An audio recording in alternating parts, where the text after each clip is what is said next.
what's going on? What's up, Clumsy? How are you doing today? It's been a long day, I'm about but to it's make it going pretty longer.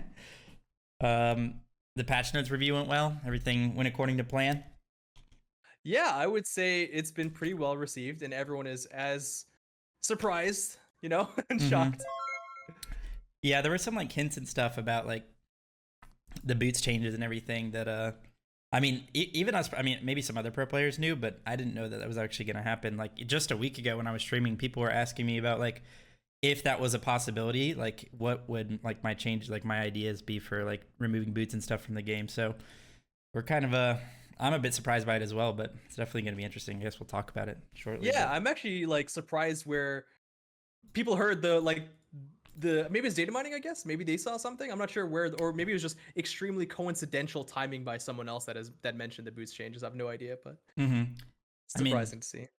throughout the years, I feel like uh, Gamer. the dev team has kind of made it an objective to obviously add like build diversity, but also make it so there aren't mandatory items in the game. And boots was kind of like the last one that has been left. You know, like maybe in the past there were certain items that you had to build like after boots first item, basically always kind of like sovereignty in the past, stuff like that. Right. But maybe in the support role like gold items. But I think you guys have been doing a really good job at like adding that diversity. I think boots is kind of like that final step to Hey, I appreciate that. I think yeah. we always try and make sure that item diversity is as high as we can make it. Love you, man. Mhm. I'ma hold you to that Medusa game some night. I'm Cool assuming face. basically everybody knows who you are, but just for the YouTube audience, because this will probably be a YouTube video, do you want to like briefly describe what you do at High Res and all that? Yeah, absolutely. So I'm Titan Clumsy. My real name's Deshant, and I've been on the high res team for maybe 6, 7, 8 years now. It's been a while that I don't really keep track. I came in from the esports scene actually. I used to be a water boy and coach of like the Fat Chunks and Complexity at the time, and I moved from there to join the production team with Adonis and Peggy's and Brad. So I was actually the in-game cameraman and a couple of other stuff like that for maybe half a year. From there I moved on to QA, and from QA after a year I moved on to the Smite Adventures design team. So I was actually working with Travis to bring you such favorites as CTF, Trials of Hercules, and the Smite cart. So always love those. And then after a little bit of time of that, the first year of that, I moved on to the Smite core design team, where I worked on primarily god design as well as like just general health of the game and patch balance. So a couple of gods I worked on was my first one was Chernabog. I also worked on Merlin and most recently Morgan Le Fay. Oh, so you did Morgan. I didn't know that. I knew that you did Yeah. Merlin, and Merlin's one of the most fun mages in the game. So that's I good to appreciate know. that. He was a dream project. I've always wanted to make a mage like Merlin, so glad I got the Yeah. chance to. Nice. Well, that's Clumsy, guys. I guess we'll go ahead and get into the patch notes. So the like idea behind this and kind of why I wanted to do it to begin with is that obviously I can give you guys kind of that pro perspective or that high level rank perspective, trying to give you my thoughts and maybe bounce some ideas or maybe contrast with the dev team's thoughts on things, just to kind of give you guys a different perspective and see where we like agree and maybe disagree a little bit. So hopefully it will give you guys like an interesting conversation. So what I'll do, I don't know if do you want me to stream my screen, or do you just want to open the patch notes and we can just like kind of go through it together? I've got the patch notes, but if whatever's easiest for you, but I have it open, so I both think the bonus as well as the main. Yeah, and I'm sure you kind of have you probably don't even have to see it to know which ones I'm talking about. So I think we'll be good. You can just have it open on your computer and I'll do it on my own as well. Cool. So yeah, let's get into it. I will first off, I always say this every patch notes, the skin team is amazing. And I'm not just saying that because, you're here. I literally say every time, high res skin team is like unparalleled, and I play a lot of different games and, keep up with them.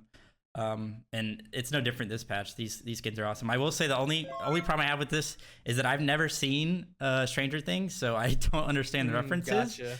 But I mean, they look awesome regardless, so it's all good to me. Yeah, absolutely. I appreciate that because I think the design in the arts teams have done fantastic. The tech teams as well to get some of these crazy things on. I absolutely appreciate our entire Titan Forge team, and we've come a long way from what the game used to be. 3. For sure. Also, usually I kind of get to the the meat and potatoes of the patch, go to the balance usually, but there are a few things I do want to talk about in the bug fixes. And the first thing that I think is awesome is that there's finally a noise for when you hit a Sylvanas auto attack. So every other character in the game, I'm pretty sure when you hit an auto attack, it sounds different than when you just hit like the air.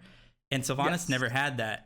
And why has it taken so long for that to be a thing? Was it just something that kind of like was glossed over, or was it just something that wasn't like a high priority?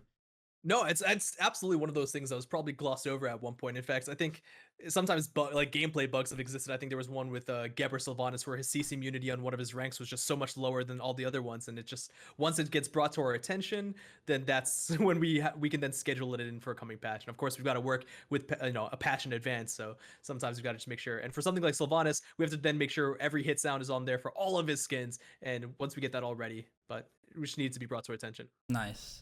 And then the next thing I want to talk about is the Odin Bird Bomb combo. So there's like this certain interaction in the game where if you knock up Odin right when he lands with his Bird Bomb combo, it just nullifies it. Is this what's being fixed, or is this some other thing that was like, I don't know, just like randomly not hitting for some reason? This was yeah, it's not the one that you're talking about. Although Okay. we have discussed that very much intentionally, but it's a whole can of worms. So we can talk about that some other time, I think. But this was something very specific where the bird bomb combo, it just sometimes was just reliably not unreliable and not dealing damage just for no reason. Okay. There's some Morgan fixes, which is kind of to be expected with the new god. And then there was another one that I think I wanted to talk about in the bug fixes. Let me see. Maybe not. Yeah, I think the other ones are probably just like pretty standard, nothing too crazy about them. Oh, it was the item ones. It wasn't the actual god ones. So there's two ones in the items. I want to talk about the infused sigil, or as I call it, the seagull. So now there was a bug where it wasn't working when it was like if you got like pulled or knocked up at the exact time. So now that's finally fixed, and I actually really like this item. I'm not a big fan of the base item just because I think it's makes you pretty tanky early on, which can make the game a little bit stale. But I really do enjoy the upgrades of them just because the one that gives you mitigation, it can be fun for building like a ton of mitigation with like Spirit Road, Honey Hunters, stuff like that. And then the other one, of course, the Infused Seagull, the one that is being fixed, I really enjoy. The only problem I have with this item, and I'd like to hear your opinion on it, is that I feel like it's hard to compare this item to Sundering Axe because they're kind of similar where they're both aggressive tank options, but this is a bit more conditional where it requires the enemies to be hitting you, and it's kind of hard for me to justify buying this over Sundering Axe, especially because Sundering Axe not only will do that kind of that similar amount of damage at like 500, maybe 400, but it would also heal you. So what do you think about that? Yeah, I think in our mind, the sigil options were always the more defensive choice that you kind of get passively while you're in the middle of a team fight, while Warrior's Axe choices were a little bit more aggressive. But you're right, they do somewhat fill the same kind of a spot. And I think by bringing up the defensive slots and making sure that the sigil, is just bug fixed and working properly, we're going to start there, see if there's any good usage out of that, and probably tweak it to make sure that we give enough starter item diversity. And it's kind of what we did with Warflag and everything, right? Just make sure that once they're all working and we've seen enough playtime with the different options, we then diversify a little bit further to make sure that they're not exactly the same like you talked about. Okay, I like that. And the other thing is purification beads. There's a lot of interaction in the game where I don't know exactly how it works from the programming side, but I believe the issue is when you're interrupted in the middle of an ability cast, I think the game kind of still thinks that you're in that cast. And right now in Smite, if you're using the ability, you can't use a relic during that ability because I guess you're like stuck in that animation. So right now they're fixing or you guys, I say they, but you guys are fixing a couple of them, which is like Jean-Qui's Book of Demons, which I believe is his 3. And then Kronos' Stop Time, which is his 3 as well. Is this something that's like a plan to kind of consistently keep doing this to a lot of animations throughout the game, or is this just like a one-time thing? I think in this case, it's more of a one-time thing. We have to be very careful when it comes to activating relics during abilities because it has a lot of balance implications. Yeah. So, for example, when we say, can we have relics activatable during animation times? Well, that means you can, and let's say all relics, although that can be relegated to just certain relics, but then you can Aegis or you can Beads while channeling like Guan Yu's Talu Assault or something like that, right? Mhm. Those are animation times that we don't have a separate time for. It's not like we're saying, hey, this is the firing time. This is all during that same animation time. That would be the same spot for purification beads in the same sense that we did here. And Zhang and Kronos' Stop Time, those were specific post fires that we knew that were actually exacerbated. So we wanted to make sure it was fixed for those cases compared to all the other ones. Okay. All right. Sounds good. Yeah, and I also think it kind of changes the game a little bit. Like one of the cooler plays in the game, in my opinion, is pre-beadsing, like a CC that you like predict that an enemy is going to hit. So I do like the fact that that's kind of a thing that can stay in the game. So moving on, these are the actual map changes to Conquest, and there's some interesting stuff going on. I think It kind of is like a summary at the top, but moving into the first objective, how do you pronounce this? Is it Draugr? Yeah, absolutely. It's the Okay. Draugr. Okay, cool. Is he what pantheon is he from? Is he from like a certain lore? He's from the Norse lore. In fact, people might have seen him first in the I can't remember the second, the Shadows of Hercopolis, the second one, the Loki adventure, where he was the first boss, I believe, Oh that would yeah, kind yeah. of terrorize the ship. Yeah. We wanted to bring him back ever since then. Okay. That's interesting. So this is an objective, and I believe it's in near the dual lane, right? Yes, that's right. It's on the beach side of the dual lane. And the summary of it is basically an objective that you're supposed to get to kind of help out in siege defenses. So if your team is being sieged on, maybe they have the fire giant and they're pushing down your phoenix and stuff. This is going to give you guys a bit of a benefit. It's giving you increased power and damage mitigation on the actual phoenixes and towers, and it lasts 240 seconds, which is it's just in line with fire giant buff, right? 240 seconds on both of those. Yeah, that sounds right. So it's kind of just a little bit of a comeback mechanic, and I think you guys in Hi-Rez have been doing like pretty good at putting that in the game. I think the game can be still a bit snowbally, but I do think there's tons of comeback mechanics, and I think defending your phoenixes has been easiest it's ever been for the most part. And I think the boots change is actually gonna have some implications with that as well. But do you feel like this is like a nice counteraction to the enhanced fire giant? Because I do think enhanced fire giant is pretty good, and it can kind of make sieging like in those late game scenarios really easy, because you can just split push down a phoenix. Even if you're like a tank, it'll allow you to basically just tank a phoenix and kill it. So yeah, I don't think this is going to be anywhere comparable to an entire enemy team coming at you with even just fire giant buff. Especially the strength of the Draugr is pretty low. I think we talked about how it's a similar health and values to the greater scorpion, so you can go in there and you can solo this as a hunter pretty early on in the game. Maybe not the first 5 to 6 levels, but yeah, I think the main goal is, like you said, is definitely give a little bit of defense for the team that's being snowballed upon, but also to just bring a little bit more of intrigue to the duo lane, where they can fight over an objective that's not Gold Fury much early on into the game.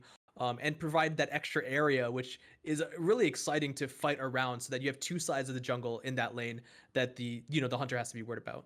Okay. And this is permanent, right? So if you get it at like 5 minutes and then get it at 10 minutes, now you have 2 stacks, and that's just going to be sitting there throughout the whole game. Are you talking about the stacking buff? Yeah.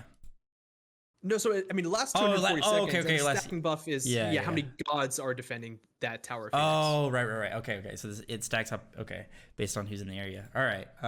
That makes sense. That was a little bit confusing for me. I don't know why. Okay, I like that change. I think it's like just adding more to the map, I think is good, and little objectives to fight over, especially because it has like some lore in it, which is kind of cool.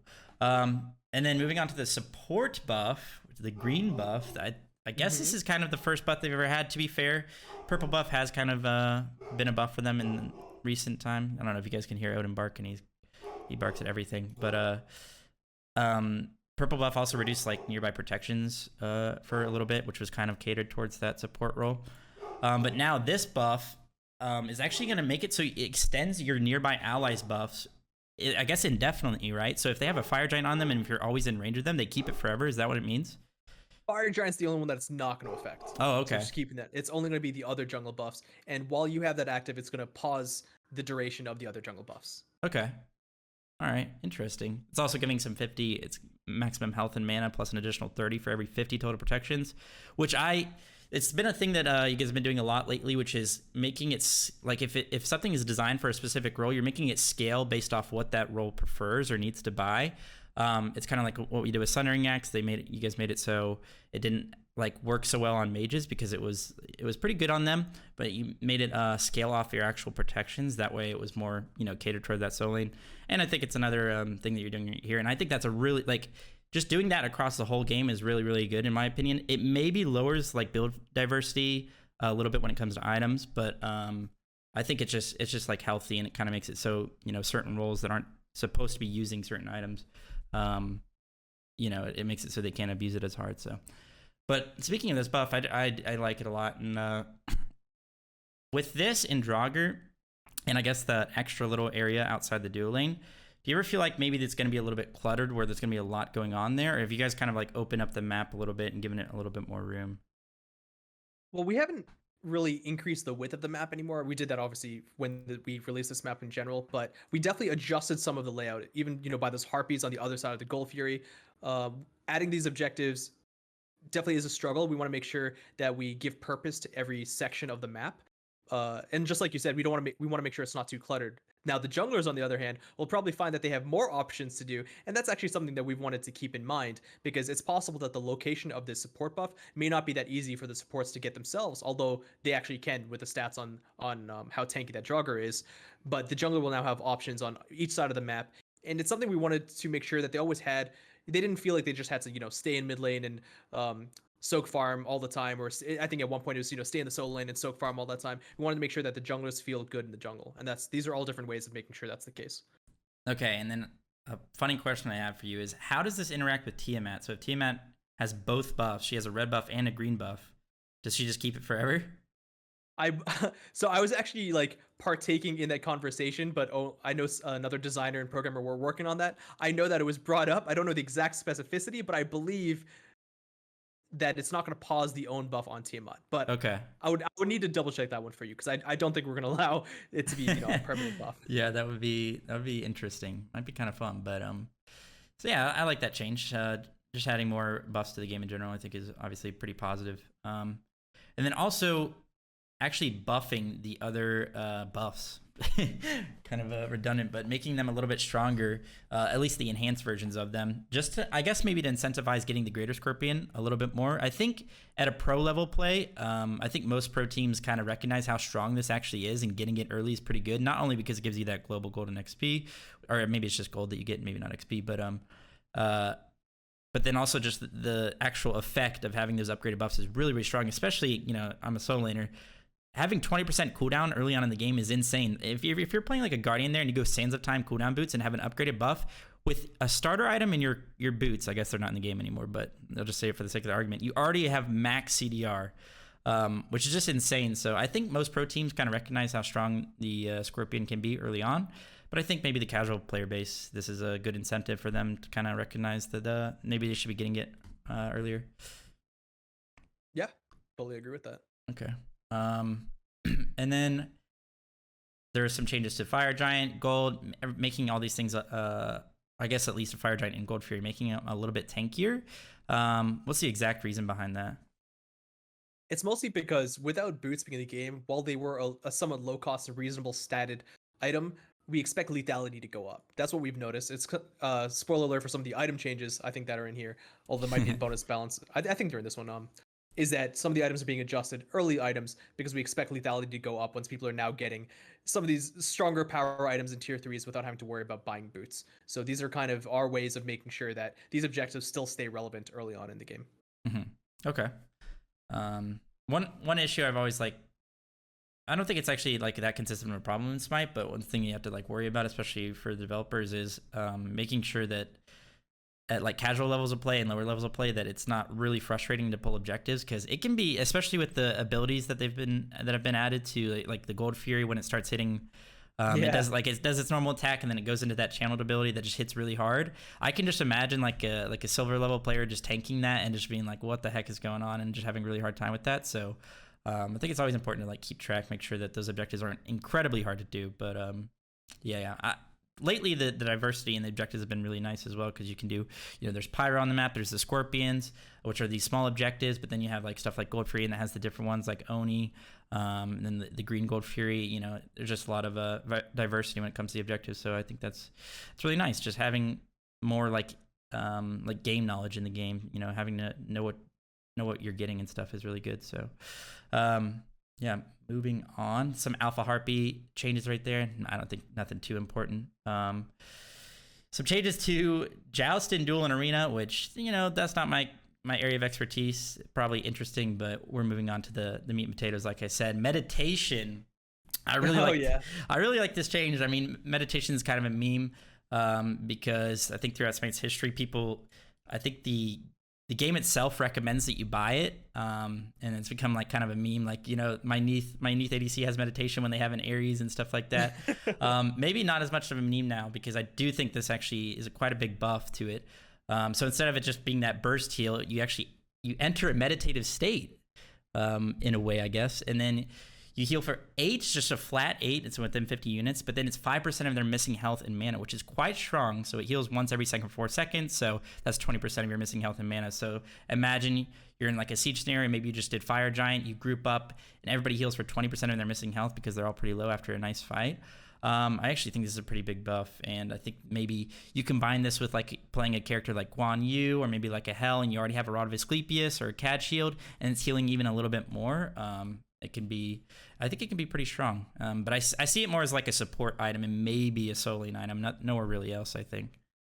Yeah, I'd agree with that. I think we've definitely found a lot of use for it in our internal testing, and exactly like those times that you mentioned. And because it's the missing health, you're going to want to use this when you're lower. We definitely have seen people already talk about how they expect casual players maybe to pop this at 80% health to top them up, but it's going to be less effective. So just want other players to keep that in mind. Mm-hmm. It's a nice balance there. And then also the upgrade is similar to what it was before, but each pulse now for the tick of the 4 seconds, it's going to reduce all cooldowns nearby by 0.5 seconds, which is pretty cool. When I first started playing Smite, this is kind of like how Guan's one works with his own kit, but when I first started playing Smite, I thought for the longest time, it was a misconception that I thought Guan actually reduced his allies' cooldowns as well, not just his. Imagine how broken that would be. This month is my longest streak on Twitch. I guess this is kind of what it is now. The second phase, so you can keep going. So this is crazy. a max of 2-second reduction on your nearby allies. Yep, exactly. Okay. So yeah, I think that's pretty good. The only thing I see maybe conflicting a little bit with the kind of the objective of the item, where like you're kind of getting out of combat, making sure you guys all heal. You don't necessarily have to get out of combat, but you might have anti-heal on you and stuff like that, so it might be a little bit stronger.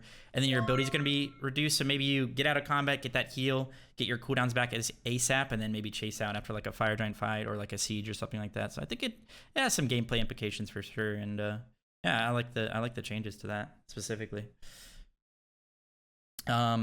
Moving on to Sunder. Now, this item I have a little bit of some gripes with because Sure. In SPL, this item is bought pretty much every game by supports. I mean, for good reason. I think tanks are pretty strong right now, and this is an item or a relic that actually allows you to kill them. But I think this is a little bit too strong. You're going to actually get 2 charges of this now. You guys have changed it a little bit where it's not complete removing shields. The base of it's only going to remove 50%, and then the upgrade is going to remove 75%. But it has 2 charges now, which means I think that you can, like, I don't know, say a Nike Blink ults, you Sunder her, and then you see their other tank running at you, you can Sunder them as well, and now they're both taking that increased damage and taking that percent true damage of their current health. I think at an SPL level, this is maybe a little bit too much, and I think this is over the top a little bit, but I do think this relic is probably, I can imagine, I don't know the data behind it, but I bet you it's never bought by any, like, casual player for the most part. Right. I think the goal for this change for Sundering Spear is really just to lower the variance and make it a little bit more interesting. It's the only relic that has a real skill shot mechanic to it, right? So if you miss the line ability, it feels really bad. You've just lost your relic entirely for that bit of time. And when it comes to patch changes, especially something as big as midseason, we do a lot of these things. I wouldn't say necessarily ahead of time, but we want to schedule the changes and we want to make sure that we push through with them early on enough. And as we were in the middle of these, Sundering Spear reworks, that's when we saw the SPL meta kind of start shifting away from Shell, as we obviously, because we nerfed it, of course, right? Mm-hmm. But that's when it came towards Sundering Spear, and we're like, we expect maybe a little bit of backlash with the Sundering Spear changes, but we still didn't want to remove it because we like the idea of it, of lowering the variance. Now, when it comes to the balance, I think that's a completely different problem, right? We can easily reduce the number of the current health that's being reduced, or the increased damage for each of the shots, and I think it'll feel a lot more balanced and fair. But the idea of having lower variance of 2 charges, I still think will be fun. Yeah, I agree with that, and especially because it's a skill shot. I mean, there's some abilities or relics in the game that you just kind of click and don't really have to think about it. At least with this one, you can miss it. Trust me, it is missable. And I like that it's reducing the shield. It's not just 100% reduction anymore or removal, because I'm a Nike player. She used to be last season she was really, really good in solo lane. And I kid you not, the other day, I think when I was playing Nike, I got sundered for 1,700 damage in my, just a support, a full tank support sundered me with my Nike on it, did 1,700 damage, which is just pretty insane. And I think it's part of the reason the character probably fell out of meta a lot. But this definitely helps her a little bit. My one concern, and maybe the first thing I would recommend we look at is just the 90 seconds, because if you slap a Relic Dagger on this and have a 50-second double charge Sunder just running around, you're gonna be doing some insane damage and stuff. But I think it'll be fun. I believe so. each charge is cooldown separately. Oh, okay. So that should help. So it'll take the full 180 seconds to get back both charges. Okay, that's actually more reasonable then. And I was thinking about this as well. Imagine you're just playing support now with boots gone. You just rush Relic Dagger and just get your relics online, because I think for support for a while now, the strongest part of them is having team fight relics with Relic Dagger. You know, they can do a lot of work with that, with like upgraded Frenzy, Sunder, you know, upgraded like Curse Tonk, stuff like that. So yeah, very interesting. And I guess in my opinion, the flip side of maybe releasing something a little bit too strong and, you know, balancing it later on is the new Bracer. So you've taken Bracer of Undoing out of the game. It's no longer the, you know, the heal relic that you probably see a lot in Duel. Now it's called Bracer of Radiance, and it's a little bit, I think personally, maybe a little bit maybe not understated, but not too strong right now. So what happens, you place Radiant Glow at the location for 90 seconds. Allies who move through this, they get 10% increased power above half health, or 10% movement speed if below half health. So it's a little bit of a conditional thing, kind of like a Shifter's Shield in a way. And it also acts as a ward. And then when it's upgraded, it acts as a Sentry Ward. So you can imagine this be pretty strong around objectives. And then if it is destroyed, the cooldown is reduced by 20 seconds. So not too long of a cooldown already, because it's at 100 seconds. I personally think that the benefit from this, when you compare it to like a lot of other relic choices that you can kind of that aren't as conditional, it might be hard to justify. But I do see the value in it, especially with that upgrade becoming a Sentry Ward. It's basically like, you know, just having a Sentry Ward that you don't even have to return to base to like de-ward around Fire Giant and stuff like that can be pretty powerful. So do you think that this is kind of released a little bit underpowered, balanced, overpowered? What do you think? I think a little bit underpowered. I think it's very possible that it's releasing a slightly underpowered, but the fear is definitely what you talked about, is basically having those free wards as well as the other benefits of the field of power and movement speed. I think we want to be very careful of injecting too much free vision into the game, especially with the vision shard, of course. Mm-hmm. So between the two of those, if you start with that, you know, at level 1, you're already getting 2 free wards basically for a little while, even if they are shorter duration from vision shard. So we're erring on the side of caution, and I think it's a very easy number increase if you want to increase the power or the buffs for that actual circle area. Okay. Interesting. I was thinking about this little theory crafting build. You go this plus Leader's Cowl, and you get 20% increased power, basically. I guess it's not, it kind of depends on how many allies are nearby, but you can get a lot of increased power off that. So maybe you can combo that. Maybe it's spicy. Yeah, throw a Frenzy in there as well. Now you're at like 30% increased power or something. All right. And now to the biggest part of the midseason patch. Boy. You guys, I can't say we. I'm not a washed up pro yet. No, I'm just kidding. So boots have just been completely removed from the game. There are no longer boots in the game. No tank boots. We don't have to worry about that anymore. No Teleria boots. You're not going to be running around at the speed of light like you maybe used to in the past. But so that also means they're removing elixir speed, because there's no point of the item if the boots aren't in the game, because they're supposed to be the replacement for those.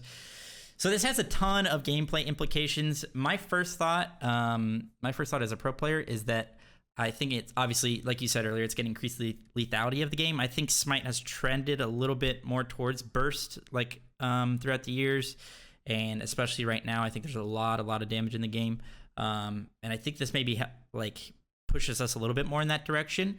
But I like the change in general. We talked about it earlier in the stream. I think just removing mandatory items from the game, just adding more build diversity and adding more options is always a good thing. And I think at first this is going to be a little bit, it's going to be crazy, I think. But I mean, with big changes like this, it's always, it's going to take some time to balance out and figure everything out. From like playtests and everything, what are your first thoughts and feels from, obviously you're a former pro player. What does it feel like to no longer have boots in the game after 8 years, 9 years, whatever it's been? Absolutely pretty scary to even think about doing this change. Mm-hmm. But for all those reasons that you mentioned, and to increase build diversity with starter items now being somewhat mandatory, it was a change that we wanted to explore. And I think it's been really exciting. Even from that very first playtest or first week of playtest, we had a lot of different people come to us say that like, hey, this is interesting. I no longer have to worry about buying this mandatory item, and I could just go and flex into something else. Or even for supports, because we talked about how lethality is going to increase, but we even saw some supports, flexing a first item that they may not have gotten. Maybe they didn't rush Gauntlet of Thieves and they tried something like Lotus Crown, Sylvanas, or these other characters who might utilize it, going some of these flex items. Even a breastplate really early, so they don't have to worry about the hunter pressure as much and get 20% CDR really quickly. It's the pro player in me was very excited, I think, to see what shakeups this could do, what god changes are going to happen. The dev in me is excited and very scared and really curious to see how it's all going to shake out. Whether it's the first patch or second patch, I don't think we're going to know really what the fallout's going to be for a little while. Okay. Yeah. You kind of said it, but there was a problem going into this season where basically every game you want to have a starter item upgrade, and you also wanted to have boots. You really only had like 4 options for your items, and this is like a really nice step in the direction where you can actually just, now you have 5 items at least, and maybe with some changes to starter items and stuff like that, there's just a lot more build diversity. I have a couple questions about this specifically. One thing I've always wondered about Smite, I don't play any other MOBAs, so I don't really know. What is the purpose of different characters having different movement speed in the game? Like, as in, why does one character have more movement speed than another character? I feel like every character could just have the same exact movement speed, and no one would think better of it or think like, you know what I mean? I've always wondered that. I don't know if you have an answer to that. Well, so when it comes to some of these more generic, like, ask all questions, it's gonna be somewhat subjective. You could probably ask that same question to another designer, they might have a different reason. But for me, it really comes down to, so one, it's not just every god has their own type of movement speed, it's every role. So in general, for example, mages will move slower than hunters. And the idea there, for example, of the mage versus hunters, is you expect, especially as the game goes on, the hunters be able to have a little bit more maneuverability, the mages who are usually playing in the back line to not be able to escape so easily. And you can see that even with mages versus warriors, for example. If they had the exact same movement speed and neither of them had movement abilities, you almost would expect the warrior to chase down the mage. It just is almost a thematic difference, and that can come with balance for gods as well. I would heavily expect certain characters that have inbuilt movement speed to not travel as fast. So Ra or Vulcan, right, with their passive movement speed, if they were traveling at the same speed as other characters, that could be a problem. That's true. Okay. Yeah, I can see that now. And then also another question I have for this is, so is Merc just going to basically at level 7 to have, what was it? I think like something like 40 power or 30 power. I'm not exactly sure how much. He's just going to get that power innately from just that increased movement speed. Mercury also gains, I have to make sure I remember all I definitely won't remember, I can't remember all the different things for each game. Mercury also gains additional physical power equal to 25 from items or abilities. Okay, so he's not getting so he actually is going to be nerfed from this. So it's a slight nerf to him, yeah, or maybe a big nerf. Okay. That's interesting. I guess you could just theoretically rush stone cutting now, and especially because it's not that expensive. So it's not the worst thing ever, but actually maybe it just opens up more because you can go stone cutting straight into your crit, and it maybe allows you to get to that late game build a little bit quicker. Okay. But yeah, this obviously has a ton of gameplay changes or possibilities. So now I think what everybody's really thinking about is like, what is your first item going to be in each role? And I think one issue that I foresee in the soul lane is that it was already a little bit frustrating to, play against tank boots. It kind of made you pretty tanky and pretty hard to kill. Now my worry is that people are just going to rush into their first, like say it's like a warrior v warrior matchup. They're just going to rush into their first physical defense item to make it really hard to outtrade them.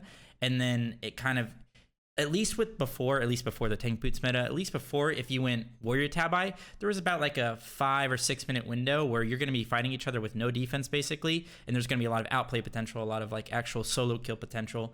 And my worry right now is with the boots removal that people are going to be rushing into that defense and make the lane a little bit stale. I could be wrong though. Like, what do you think of that? Like, let's say there's a meta where you go Warrior's Axe and then you rush straight into Mystical Mail, and then you're both just like sitting there not really, killing each other. Is that something you experience in playtest, or do you think that... Sorry if I missed this. That maybe you put the bracer of Radiance down requires people to build a little bit towards... more power early on, especially with all the farm on the map? So I think those are exactly the two routes that we're expecting to see come out of this after, you know, a few weeks or months of tests with you guys getting a lot more games in than we can get internally. But we definitely had that in mind, especially in the solo lane. Like you said, I don't play the most solo, but I love going Mystical Mail early because I know I can reduce the damage that I take from the other solo laner, and I can also deal that magical damage that they're not really going to itemize against. Yeah. And that usually keeps me tanky and also lets me get kills. Our hope is that between the Bluestone and Warriors Axe, you know, lethality changes. That's why we didn't actually nerf Bluestone any further. We just kept up the aggression with those starter items. We will hopefully still see some trading potential. We even nerfed Stone of Gaia, for example, right? So that'll hopefully mitigate a little bit of this because we usually see that being bought pretty early. Mm-hmm. But we also kind of expect lethality to go down in the solo lane. I mean, at least I do. But the fear really from the dev side of things is it worth preemptively nerfing those items when we don't know what's going to happen? Because we actually get a lot of flack of whether even if it's god nerfs or buffs of doing things early before people can get their hands on it. And maybe you could say that might stifle oops, sorry for my cat if you guys can hear her. Yeah, I can hear. She's very vocal on the patch notes show. Okay. She continues to do so now.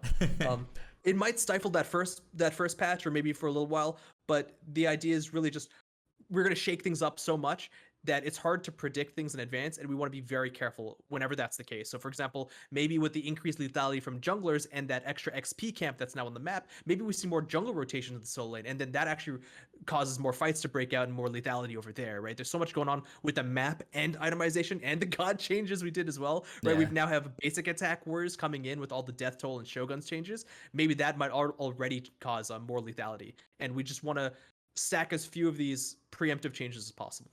Yeah. The one thing I think that maybe will encourage more aggression is just the fact, you said it before, the fact that there's the XP camp over there now as well. So if you're just building pure tank, it's going to be hard for you to PvE on the map because generally speaking, right, you need some damage and stuff early on to actually run around the map and kill things. So I think that is a nice little deterrent for it as well. I like these changes to these tier 2 pen items because obviously flat pen really early on is very, very strong. So it can allow you to do, you know, more close to true damage on gods. So I think this little preemptive change to make sure that those aren't going to be like just the go-to first items always are really, I like those changes. And then also the change to Ichval I agree with, just because it can kind of make the lane not only just like ADC, but it can make solo lane pretty stale if you're just going to have, you know, people are rushing this like sort of anti-fun item that's going to make your attack speed reduced, and it's going to, you know, it's just not really great for the lane. So I kind of like that preemptive change as well.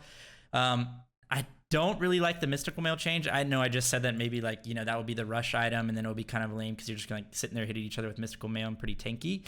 But I think that the fact that Cuckoo and maybe some of these other characters that are, you know, the only ones who really build Mystical Mail, that the fact that they're getting nerfed kind of makes this like kind of a, I don't know, maybe not the most necessary change. Unless the idea is that these ADC, or not these ADC, but these auto attack characters that are going to be coming in the meta with all these item changes, if that's the thought process behind it, then I can kind of see it. But it does scale off per level, so I guess at level 20 you're going to be hitting for 50 instead of 40 like you used to. But yeah, I mean, Mystical Mail I think is the only one I don't agree with. Wingblade I do because, you know, it's just a really cheap bridge item, and I think that you know, people rushing that are going to be maybe a little bit annoying, make you quite hard to kill early on. So yeah, what's the thought process behind exactly these 3 specific items? Because there's a lot of other items in the game that you maybe could look at that would be like pretty strong first items. Yeah, I think you honestly hit the nail on the head for pretty much all of these. Ichval, we wanted to make sure we knew that this kind of, you know, this item that decreased aggression, which we might expect to be picked up even earlier with the no boots changes, didn't feel as frustrating. But we also wanted to increase, you know, its lethality, so we increased the physical power as a bit of a shift towards that. Mystical Mail, I think the idea was we also expect people to buy this in pretty early in the solo lane, and decreasing its passive damage. It actually, you know, like you said, it might decrease the lethality even more because you're dealing less damage. But we also wanted to make sure that we were given enough flexibility so that it can scale to a larger amount. I think that was the biggest goal for Mystical Mail, is allowing you to feel its use at all points into the game. Mm-hmm. And Wingblade was definitely a slap on the wrist. I think I mentioned that on the patch notes show too. It's got movement speed. We also are very fearful of any items with movement speed right now because we expect those to be picked up a lot more. And Wingblade, but we don't, like I said earlier, we don't want to preemptively nerf things or gut them into the ground. So we just did a little bit of a slap on the wrist for Wingblade, but we're going to keep a very heavy eye on how many of these are now being purchased, and not just Wingblade, but any of the movement speed increasing items. Okay.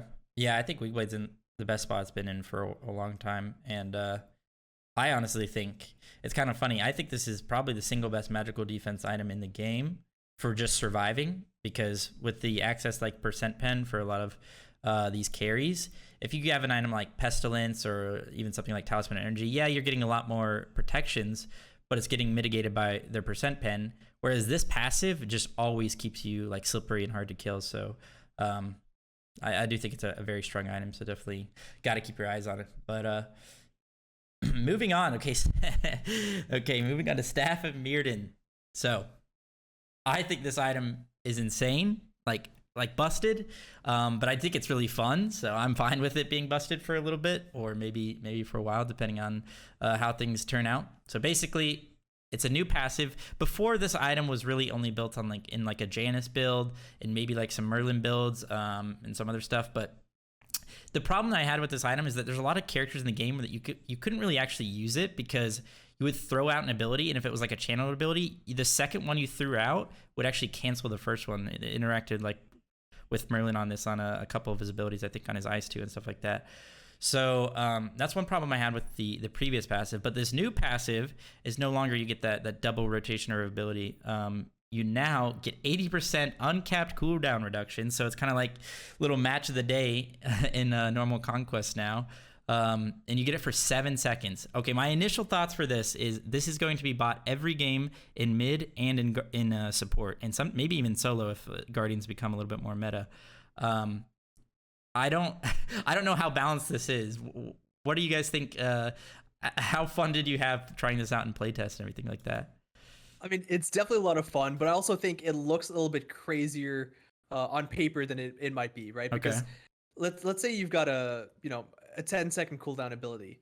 Well, first of all, I think the most important thing is it's going to require some forethought as well, that the previous Staff of Mirrodin might not have had, because you need to make sure that your other abilities before you use your ultimate are available, because it's not just like the old Staff of Mirrodin. It would allow you to free cast to an extra ability, but if you don't have those abilities up beforehand and you use your ultimate, you're not gaining any benefit from that uncapped CDR. It's not ticking proactively.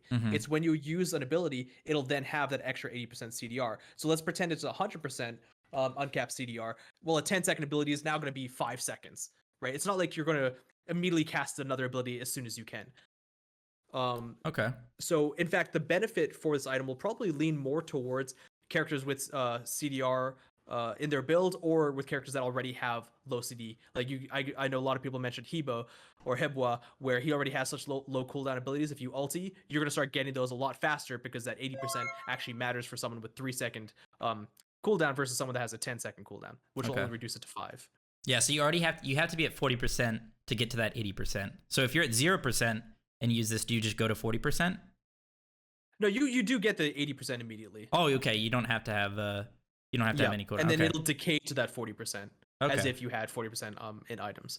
But if you don't have that short cooldown abilities just naturally, actually itemization won't matter there, because it's going to bring you to that 80% immediately. If you don't have it just naturally from your abilities, it's not going to benefit you as much, and you need to always make sure you have those abilities on off of cooldown before you use your ultimate, and that's going to be a pretty big change. Okay, so if you build this on Kabrakan and you also have Boomba's Mask, and you ult somebody and then start wanting them, can you just keep wanting them nonstop because it doesn't DR? I mean, you're right. That's going to be pretty short. I don't think we'll be able to keep going, but I mean, it's those kinds of things that we're going to want to keep an eye on. We Throw definitely a meditation in there. Yeah, meditation Staff of Mirrodin will be pretty interesting. I definitely agree there. There's something else I want to ask about this. Oh yeah, I was thinking about Merlin. So you just were talking about how you kind of have to think about not having your abilities on cooldown when you proc this, so you can actually start using it. But a character like Merlin, well, you get all those new abilities right away, so they're all gonna all be up. So maybe this will be pretty strong on him, because I'll always have those abilities up. But yeah, I could just imagine like a Geb blink ulting and then just throwing out shields left and right, throwing like a meditation as well in that build. Might be kind of nasty. Like I said, I do think it's a little bit busted. I mean, there's been items in the past or god changes in the past that seem busted on paper and then don't really pan out as much. And it's like, oh, I kind of thought about that about old Staff of Mirrodin actually when it was first introduced, and I heard about the double ability usage. I was like, oh my gosh, this is gonna be insane. It's gonna be bought every game. And then it became more of a niche item, so I could see the argument behind that. But Even with Geb for that example, right? You use the ultimate, he's got an 18-second cooldown on that stone shield. Yeah. It's still gonna be like a 14 or 12 seconds or something like that anyways. You're not really gonna be throwing him that often. It's only gonna reduce it to like 12 seconds. That's true. Okay. Yeah, that makes sense. Yeah. And either way, it just seems like a fun item, which I am always... It'll definitely be good on several characters. Like you said, Merlin will be interesting. Other stand switchers will definitely be interesting. Okay. And then moving on to War Flag, bit of a rework. This was pretty much never bought. It was hard to justify buying this ever over Benevolence or Sentinels. Previously, Sentinels was kind of the go-to. Now it's been Benevolence for a little bit. And the main reason is just because supports kind of need that comeback mechanic. They're going to be the most like underleveled characters in the game, so they need something to give them a little bit more gold, a little bit more XP. And War Flag was a nice little item that allowed you to be aggressive, but the problem with being aggressive in the support role is that it can also put you behind, and then if you're already behind, you're going to be a bit more behind, and then you kind of get snowballed out of the game in a reverse way. So now this actually gives you gold for you have to hit an enemy god. So it's kind of like the change to Warrior's Axe last season, or what was it called? Warrior's Blessing. Make it more of an aggressive item that rewards people for being like active in the game as opposed to just like AFKing. So I think this is a really nice change, and I think this actually maybe gives it the option to be bought a little bit more. So that's nice. Now 3 options for supports. Hell yeah. In the dual lane. And then moving on to interrupt your patch notes review 16 months toe. Sorry, I really appreciate all the content. Heart. Still waiting on the next tournament. Moving on to Corrupted Bluestone. Okay, bit of a rework. And the problem I had with this item before as well is that it was kind of like this item that you would want like a tanky Soul Lander to have, but it didn't give you any health. Now it gives you health, so that's nice. And the reason you want like a tanky Soul Lander to have it is it allows you to like kind of 1v1 the ADC because it had an attack speed reduction on it. So it kind of like pushed you in that direction where you wanted to be diving the ADC. But the only problem is when you compared it to Corrupted Bluestone, which gave you 200 health, that makes you a little bit tankier. But it also Corrupted Bluestone just gave you so much damage that you would just rather have that to fight the person because you're just going to kill them before, you don't even need the tankiness because you're just going to kill them with the item. Now with all these benefits that it has, 150 health, it also gives you increased protections, a percentage, 4%, based off the stacks, and it still gives you that attack speed reduction. And the way it stacks is it doesn't track based on the applications. It's just something you can refresh, basically, right? Yep. Okay. Yeah, I think this item is very strong. And they also decrease the power from 60 to 50, I guess, to maybe kind of like offset the other benefits. But yeah, I think this is definitely a very viable option now.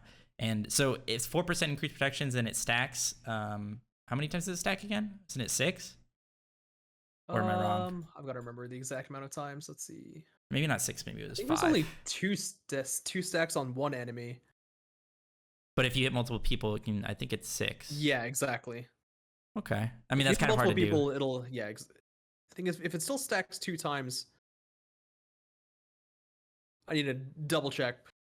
Because I remember like theory crafting about it, because I remember you could get 75% attack speed from it before with the 15%. Right.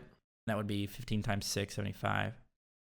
But yeah, I mean it's not as realistic to hit that many people unless you're like, I don't know, Big Gilgamesh or like Blink Kukul or something like that. But yeah, I mean it's definitely a strong item and maybe a little bit more enticing than Corrupted Bluestone now, or not Corrupted.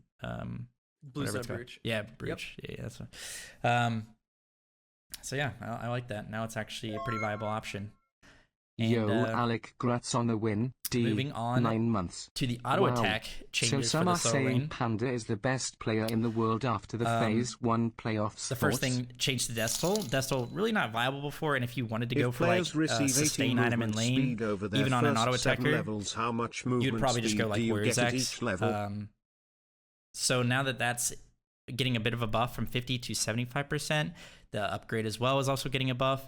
They're making it so, you guys are making it so it's only melees that are getting this buff, so that way like a Heimdall with a Destal isn't going to be like, run around and using Destal super hard.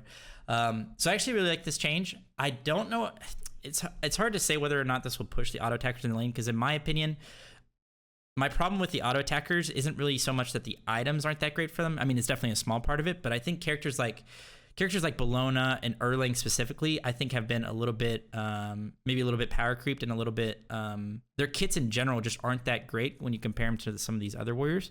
Now, to be fair, some of those other warriors are getting nerfs, so that's also just like a nice like offset for it. But I do think that maybe these characters' kits will just need a little bit more to actually push them into the meta. Because even if like Arthur could fall out of meta a little bit with their changes, these characters are still going to have pretty bad matchups into a lot of these other warriors that are, I just think, a little bit stronger than them, can do a little bit more.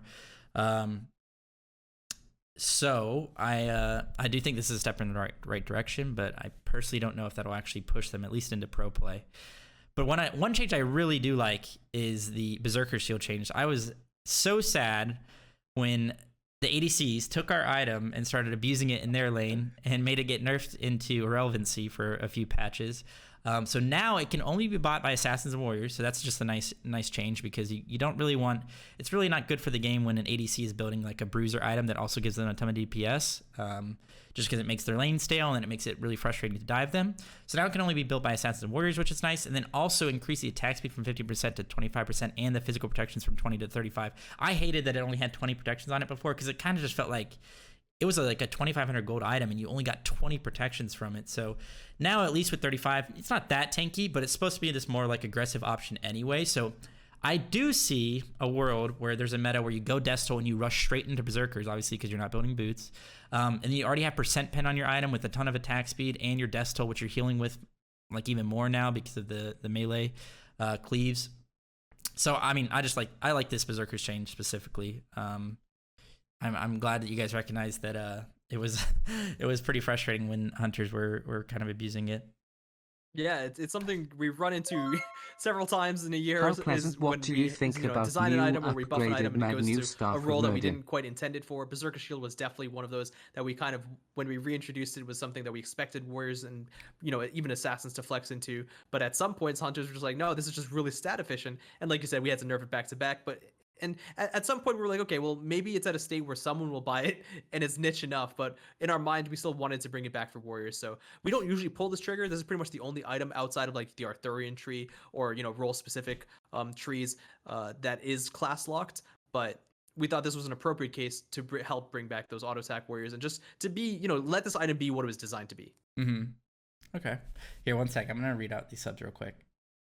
Yo, Arge Lightning, thank you for the 2 months of the Twitch Prime. Welcome back to the Fonza family. R3, it's all good. I'm not turning off text to speech. I appreciate you guys subs. I'm just like trying to make sure that Clumsy gets his thoughts out, and I get my thoughts out before I thank him. So thank you, R3. Divine Ape, thank you for the $3. I don't know how much you get at each level. If you divide 18 by 7, I'm assuming that's what it is, 18 by 7, and that's how many you get per level. That's what it should be.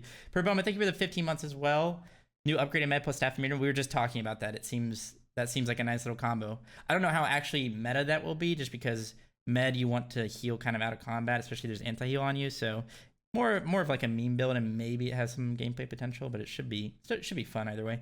And Gomez, thank you for the Twitch Prime, dude. Welcome to the Fonzo family. And Clumsy, thank you for the 9 months. He says Panda's the best player in the world after phase 1 playoffs. Yeah, I've always thought that. I think ever since I teamed with, actually before I teamed with Max, sexy Smite man. I thought he was the best ADC in the world, and maybe even the best player. I remember there was a specific set where we beat them. I think it was on CLG at the time, maybe, and we shouldn't have beat them, but we beat them. And I was messaging Max after the game. I was just talking to him, and I was like, I told him he was the only person I thought that was actually like incredibly hard to dive, like to just outplay when I'm trying to kill him. Every other DC, like they're good, but there was things that I could do to beat them, but I always thought that Max was just like, it's just so hard to dive him. So, yeah, I think he's the best player. So, moving on to Shoguns. So Shoguns no longer provides the crowd control reduction, now provides 150 health and the aura increase from 25 to 30%. I think on the patch notes it said 35%, or on the review. But that was a typo, so it's 30%. And this is a big change, because it's kind of hard to justify this item over Talisman of Energy right now, because Talisman of Energy makes you a lot tankier. And it was basically just a support item, because it was really hard to build it in solo lane, because it didn't really provide you with any real tankiness. It gave you 60 prot and some crowd control reduction, but it just was not worth it. Now I do think it is definitely worth it with 150 health, a nice little bridge item. It's only 2,200 gold as well, so this combined with the Berserker's change, Death Toll change, definitely a big step in the direction of auto attack warriors, and I do think that we'll at least see them tried out in the soling and see how good they are, especially with the new XP camp. You know, auto attackers in general are a little bit better at PvEing, so yeah, I think that this might actually push them in the direction of the meta. So, you hear Clumsy?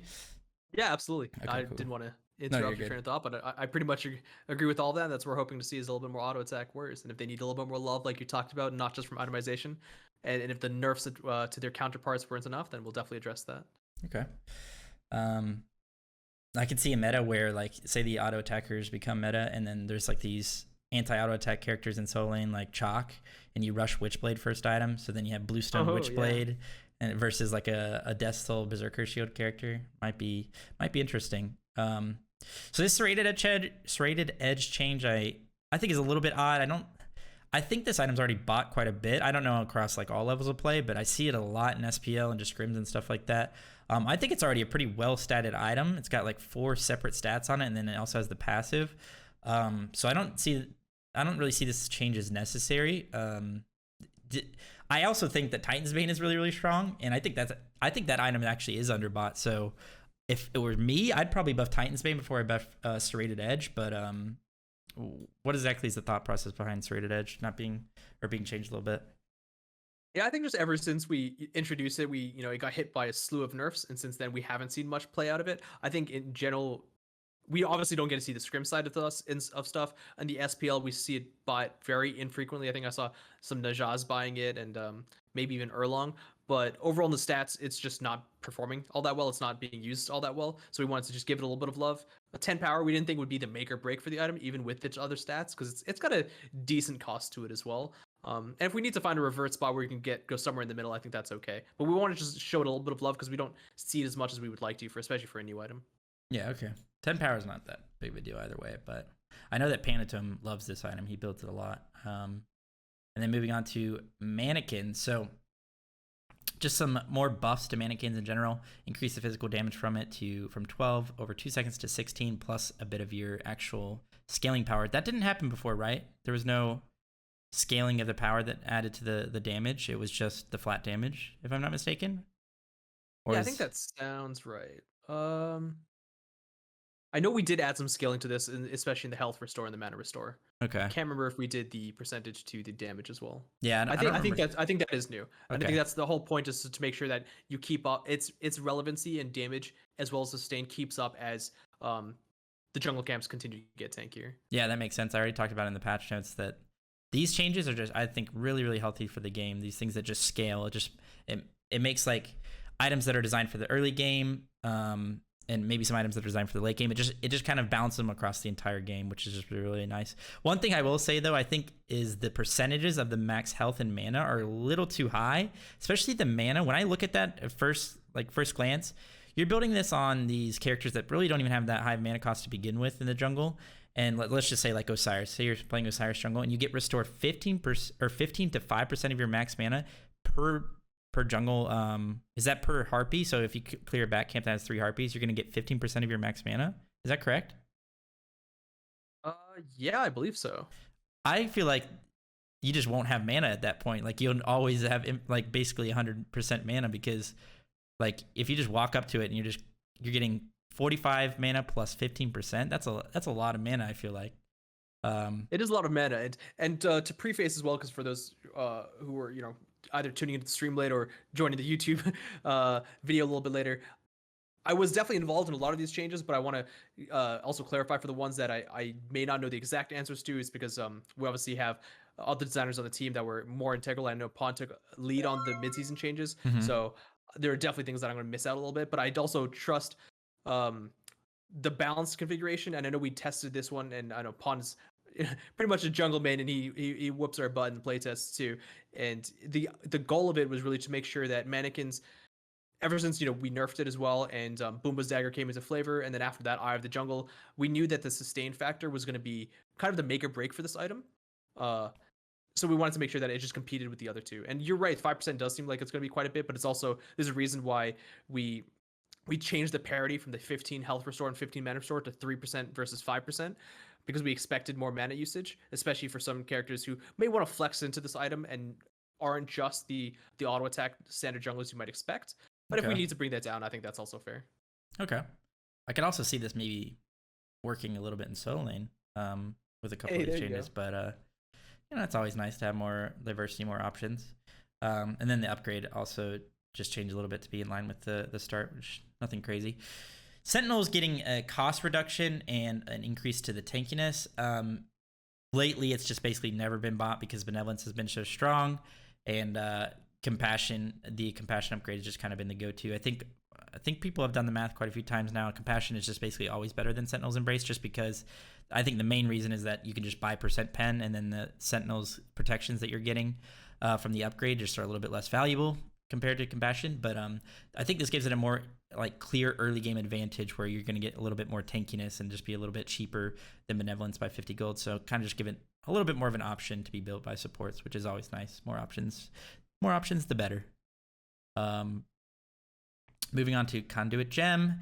Now provides 100 mana, which not the craziest change ever. I don't think this is that big of a deal, but I think, Sands of Time has kind of been, at least in the SPL and stuff like that, has been the go-to basically always now, unless you're playing a character that has a really weak early game.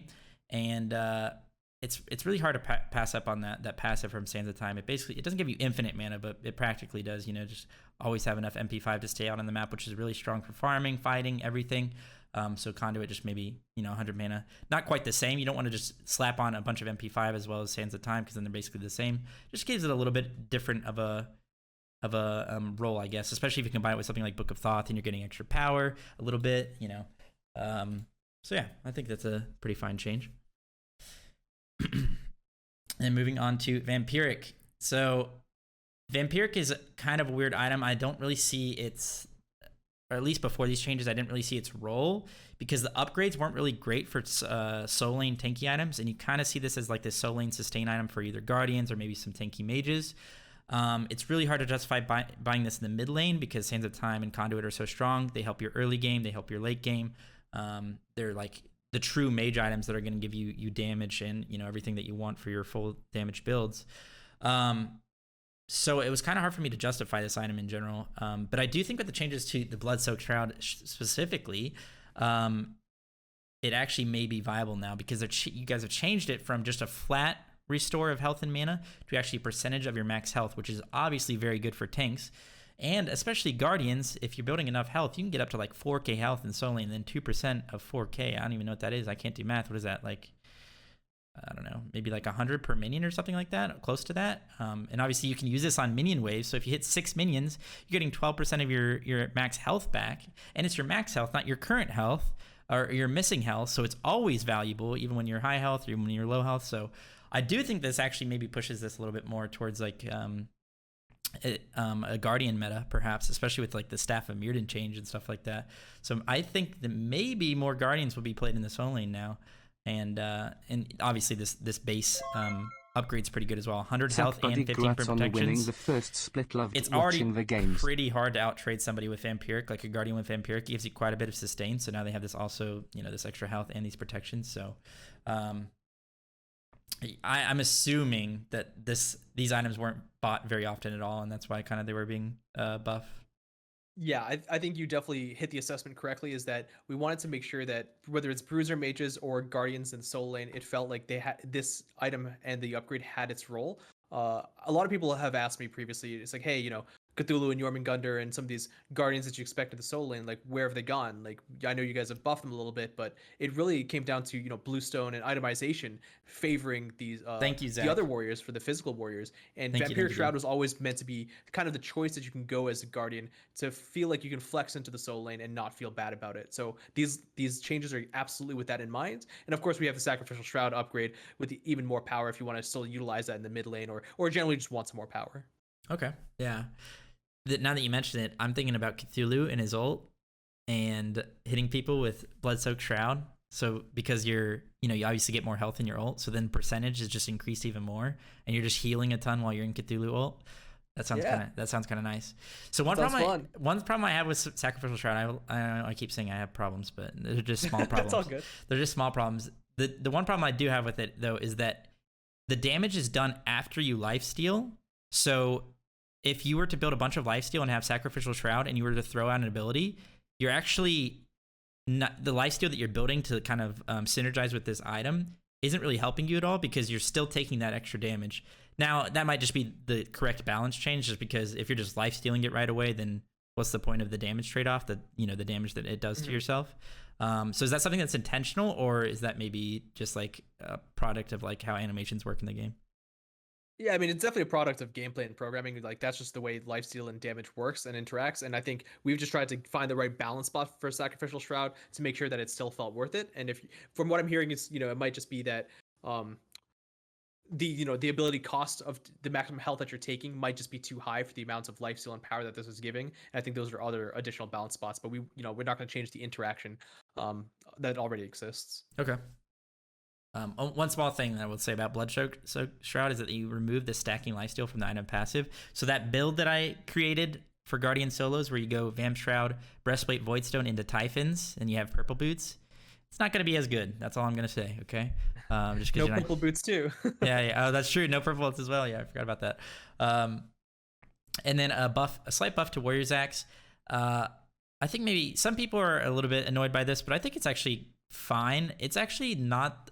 Warrior's Axe in lane isn't that great, and we kind of talked about it before. There's just a lot of things to do on the map. So if you go an item like this, it's fine for trading in lane. Like you're gonna like you're gonna win trades maybe if with that extra sustain and stuff like that. But you're gonna have a hard time going over to that Scorpion and doing that pretty early on, or doing the totem. If they have Bluestone and you have Warrior's Axe and you're trying to hit the totem, like you're gonna lose that every time.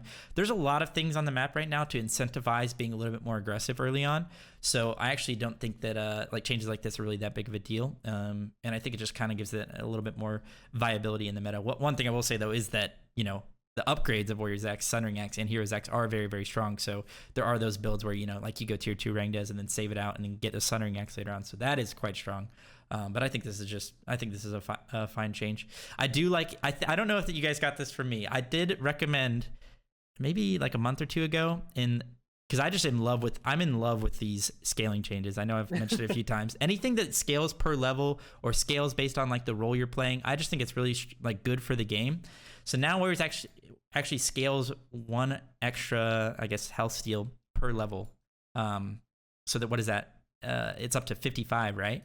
So if you're like fighting in the mid lane and you're not level 20 yet and you haven't upgraded, you're level 19. You're gonna be healing for 54 per stack of this, which is pretty dang good. And I mean, I'll keep saying it. I just think those are awesome changes. So, yeah. Yeah, and I mean, again, I didn't work on this completely directly, but I am involved in the balance meetings and in the implementation. I'm not going to say just guarantee that it was from your feedback, but I wouldn't be surprised because we take the pro discussions very seriously. We always weigh them with a grain of salt, but it's very likely that the change mentioned could have been resulted from that. Okay, cool. Yeah, because the thought process behind it is like in the past, say Mark of the Vanguard, there was a while where like Mark of the Vanguard was just super broken because if you just build it, like you would just take no damage at levels 1 through 10 in lane. If we went back and used that item, and instead of it being reduced by 3 or 5 damage, whatever it was per hit of an ability or per hit of anything like a minion damage or anything like that, it was 1, and then per level it went up by like 0.5 or something like that. It would be a lot more easy to balance because then it's not just super strong right off the get-go. It becomes an item that it scales with how the game is going and stuff like that. So just a small example of just like I think it's just good for the game. So moving on to Atalantis, not really ever bought, so just a small buff, 5 power, nothing crazy, giving it more of an option. I think a more important buff for a change to the ADCs is Hunter's Cowl, Leather Cowl. Trust me, I know all too well that this item is hard for hunters to build because I have Max. He likes the item, but he's always complaining in my ear about getting totem. He's like, when's totem? I need totem, because he's got Leather Cowl. But now it's not going to be as bad because you now have MP5 on not only Leather Cowl, but the upgrade Hunter's Cowl, which is nice. I think in general, there's like 2 schools of thought, in my opinion. There's like one school of thought that says that like having to manage your mana really efficiently is just really good for the game. And there's like another school of thought where it's like, I don't think you should really have to think too much about mana. It kind of makes the game more frustrating or less fun than it needs to be. And I'm kind of that second slot, especially as a solo laner. I don't even have to think about mana because I have a blue buff that gives me infinite mana all game. So I personally think that just having like MP5 and stuff like that, and just like giving a bit more of a cushion to everybody's kits to kind of spam their abilities or, you know, have fun in the laning phase is good. So I actually like this change. Yeah, I know this one for sure was one that was suggested from the pro scene. So that like we're talking about which ones came from which. This one definitely was suggested that, hey, Leather Cowl and Hunter's Cowl, these are generally great items, but because they don't provide any mana sustain and the other ones do, it's never going to be bought. So we went, hey, well, if that's all it takes, then let's just give it some mana. Yeah, exactly. So how do you feel about it? What do you think about like mana? Do you feel like it's you like the fact that maybe you should have to try and like manage it really efficiently, or do you like more just like that spamming everything, kind of just not having to worry too much and just having more of like a free laning phase? What do you think? I think there is a balance between the two. Mm-hmm. I agree that in solo lane you maybe have it the least if you're able to secure all of your blue buffs. Yeah. Right. Because I mean, there's the time where if you're not playing, you're not playing Kakulin and you can't get your blue buffs or you have it stolen, you may find yourself running out of mana, and that has happened. I mean, that's definitely happened to me. Maybe it doesn't happen so much at the high level, but I go, oh crap, I can't stay in this lane. I have health, but if I can't clear the wave, I'm just constantly pushing underneath my tower. And I think utilizing that is important because mana is a resource, just like health is a resource. And if you can drain your opponent's mana before you're out of mana, that is an advantage. That can be pretty huge, especially in team fights, for example. So I think we don't want to live in a game where mana just doesn't exist and you never have to worry about that. It's just making sure that it doesn't feel too frustrating to constantly be out of mana. And you see that as well in our balance changes, right? We basically have antiquated mana costs that we've been bringing down. I know we just did several in this patch as well. I think we did some for Kali and Hell, and making sure they're just in line with either new gods or gods that just had less mana problems previously. So I think there's a fine line there. Okay. This reminds me of like Hachiman. I've always wondered about Hachiman because I think his passive is so funny because it might as well just be he doesn't have mana because he gets so much MP5 from just walking around and like clicking his buttons that he basically just I don't think it's possible to go on Hachiman. Let me know if you guys have ever gone on him, but I think you can get like 45 MP5 or something from his passive. So yeah, it's just pretty funny. Anyway, moving on to Warding Sigil. So the decreased cost from 700 to 600, which I think is a nice change. You know, kind of make it more in line with, we were talking about it earlier with Warrior's Axe, kind of like similar options where kind of these tanky starter items for solo lane specifically. Hard to justify going this over Warrior's Axe, especially because it was just cheaper. Warrior's Axe was 100 gold cheaper. Now they're the same cost, which actually gives it some competitive.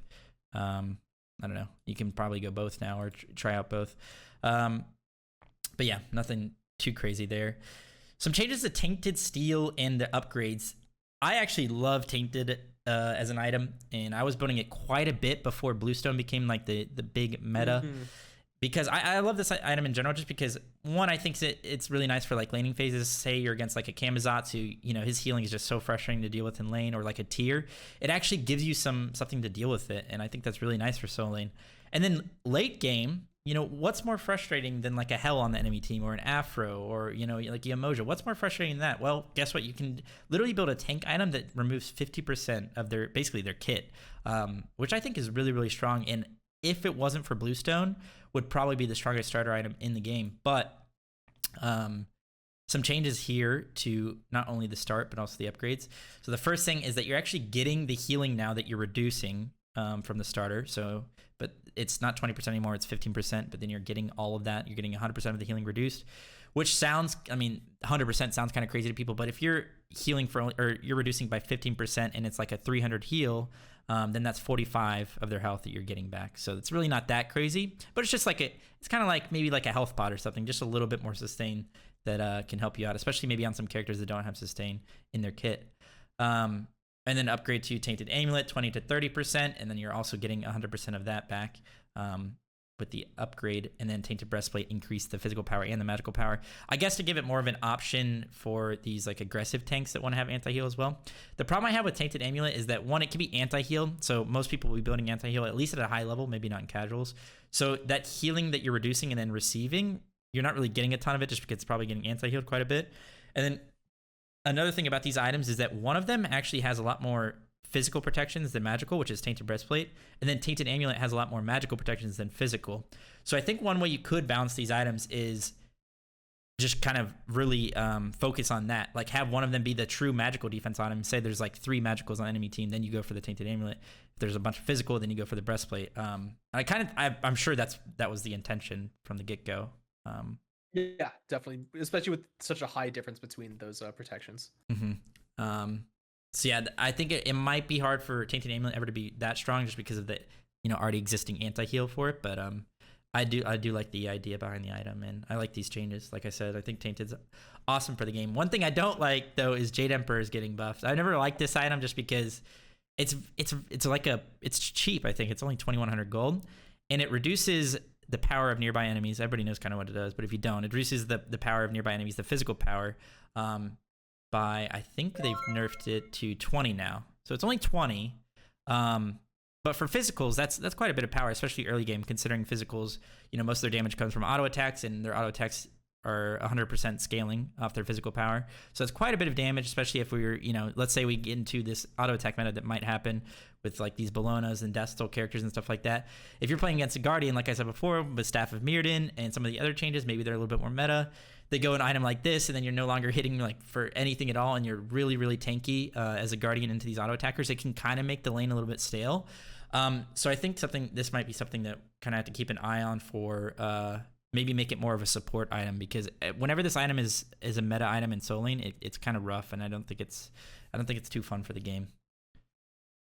Yeah, I think that's really fair. And if we live in a world where Vamp Shroud and Staff of Mirrodin bring back Guardians, or the Bruiser Mages into the Soul Lane, and this item gets picked up a lot, or the next item, whether it's the cost or some things that bring its power to the case, I think we mentioned, we don't want to live in a world where Soul Lane slap each other and never get kills. So I think that's fair.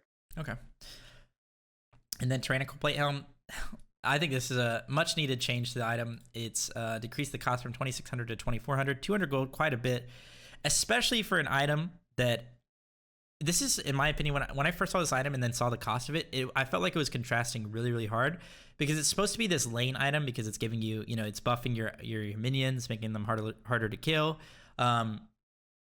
So it's supposed to be this item that you're using maybe in the laning phase, but just, kind of like in that early to mid game where you're actually near your minions and like pushing maybe. But it was so expensive that it was hard to justify getting that early in the game. Usually in the early game, you kind of get these bridge items or these cheap items, especially as a tank. There's a lot of items in the game that are just a little bit cheaper that you can afford to get to help out your laning phase. So the fact that it's getting a cost reduction is really, really good, I think, for it, to make it more meta. And don't forget, this item, I think, gives like 110 power, 115 power if minions die near you. So it's also kind of aggressive. My question is to you, Clumsy, I don't know if you know the answer to this. How often was this item even built? I feel like it probably was never. I've never even considered building it, really. It wasn't really built that much, but I think it also suffered an unfortunate release date. I don't know if you remember it as well, but for like Tyrannical Plate Helm, I think when it was first released or first announced, even in PTS, there were many videos being brought up of like, hey, if you do this specific build with Emperor's Armor, this item is just busted. Yeah. So it kind of just it released in almost a meme state that we had to just make sure that people weren't frustrated first. And now we're finding times where we can bring it back to a state where it might be relevant again without frustrating players. Oh, okay. Moving on to Ama. What's funny is there's somebody in my chat named Clumsy Official, and I thought that was you. Oh, gotcha. Clumsy Official. Is it with a Z as well? No. It's just... Okay, well, at least there's that. That's why I unmuted and answered, because he asked me a question about Max. And for some reason, gotcha. I was like, I don't know, I was like torn. That's why I unmuted him as answering. Anyway, no big deal. I was going to say one more thing about Tyrannical Plate Helm. Oh, yeah. I made a bunch of videos. They were like siege monster builds where I would go like Tyrannical, Shogun's, Talisman, Pythags, like Frenzy, Emperor's Armor. Yeah, there you go. Those were actually pretty fun. And they were just troll. I mean, they're really not that great, but it's just fun just being like this, like walking aura item for sieges. And I think it is pretty funny, to be honest. Yeah. So moving on to Ama. Ama fallen out of the meta quite heavily. She hasn't been seen in quite a bit. Some changes to her 2 to make it charge faster, which is not only good for the damage, but you get mitigation from her 2 as well. So it's kind of nice to have that. You can kind of sit on that damage and wait to throw it out, so you can just get that extra mitigation. So that's nice. And then also increase damage to her ult, which I think was definitely necessary. I have tried playing her, and it's not like her early to mid game really is that bad, but the problem I had with her before is that your ult, it takes quite a bit to actually like get the whole thing off, and with all the damage in the game right now and stuff like that, you just could not kill people with this thing anymore. So the fact that it's just a 20 increase, but the thing is it hits 3 times, so it also increases the damage each time you hit, I believe. So it's quite a bit of damage actually increased to that, which I think was 100% necessary. I felt like this character in the past maybe was really strong late game, but recently just felt really weak. So definitely, I think a nice change to her.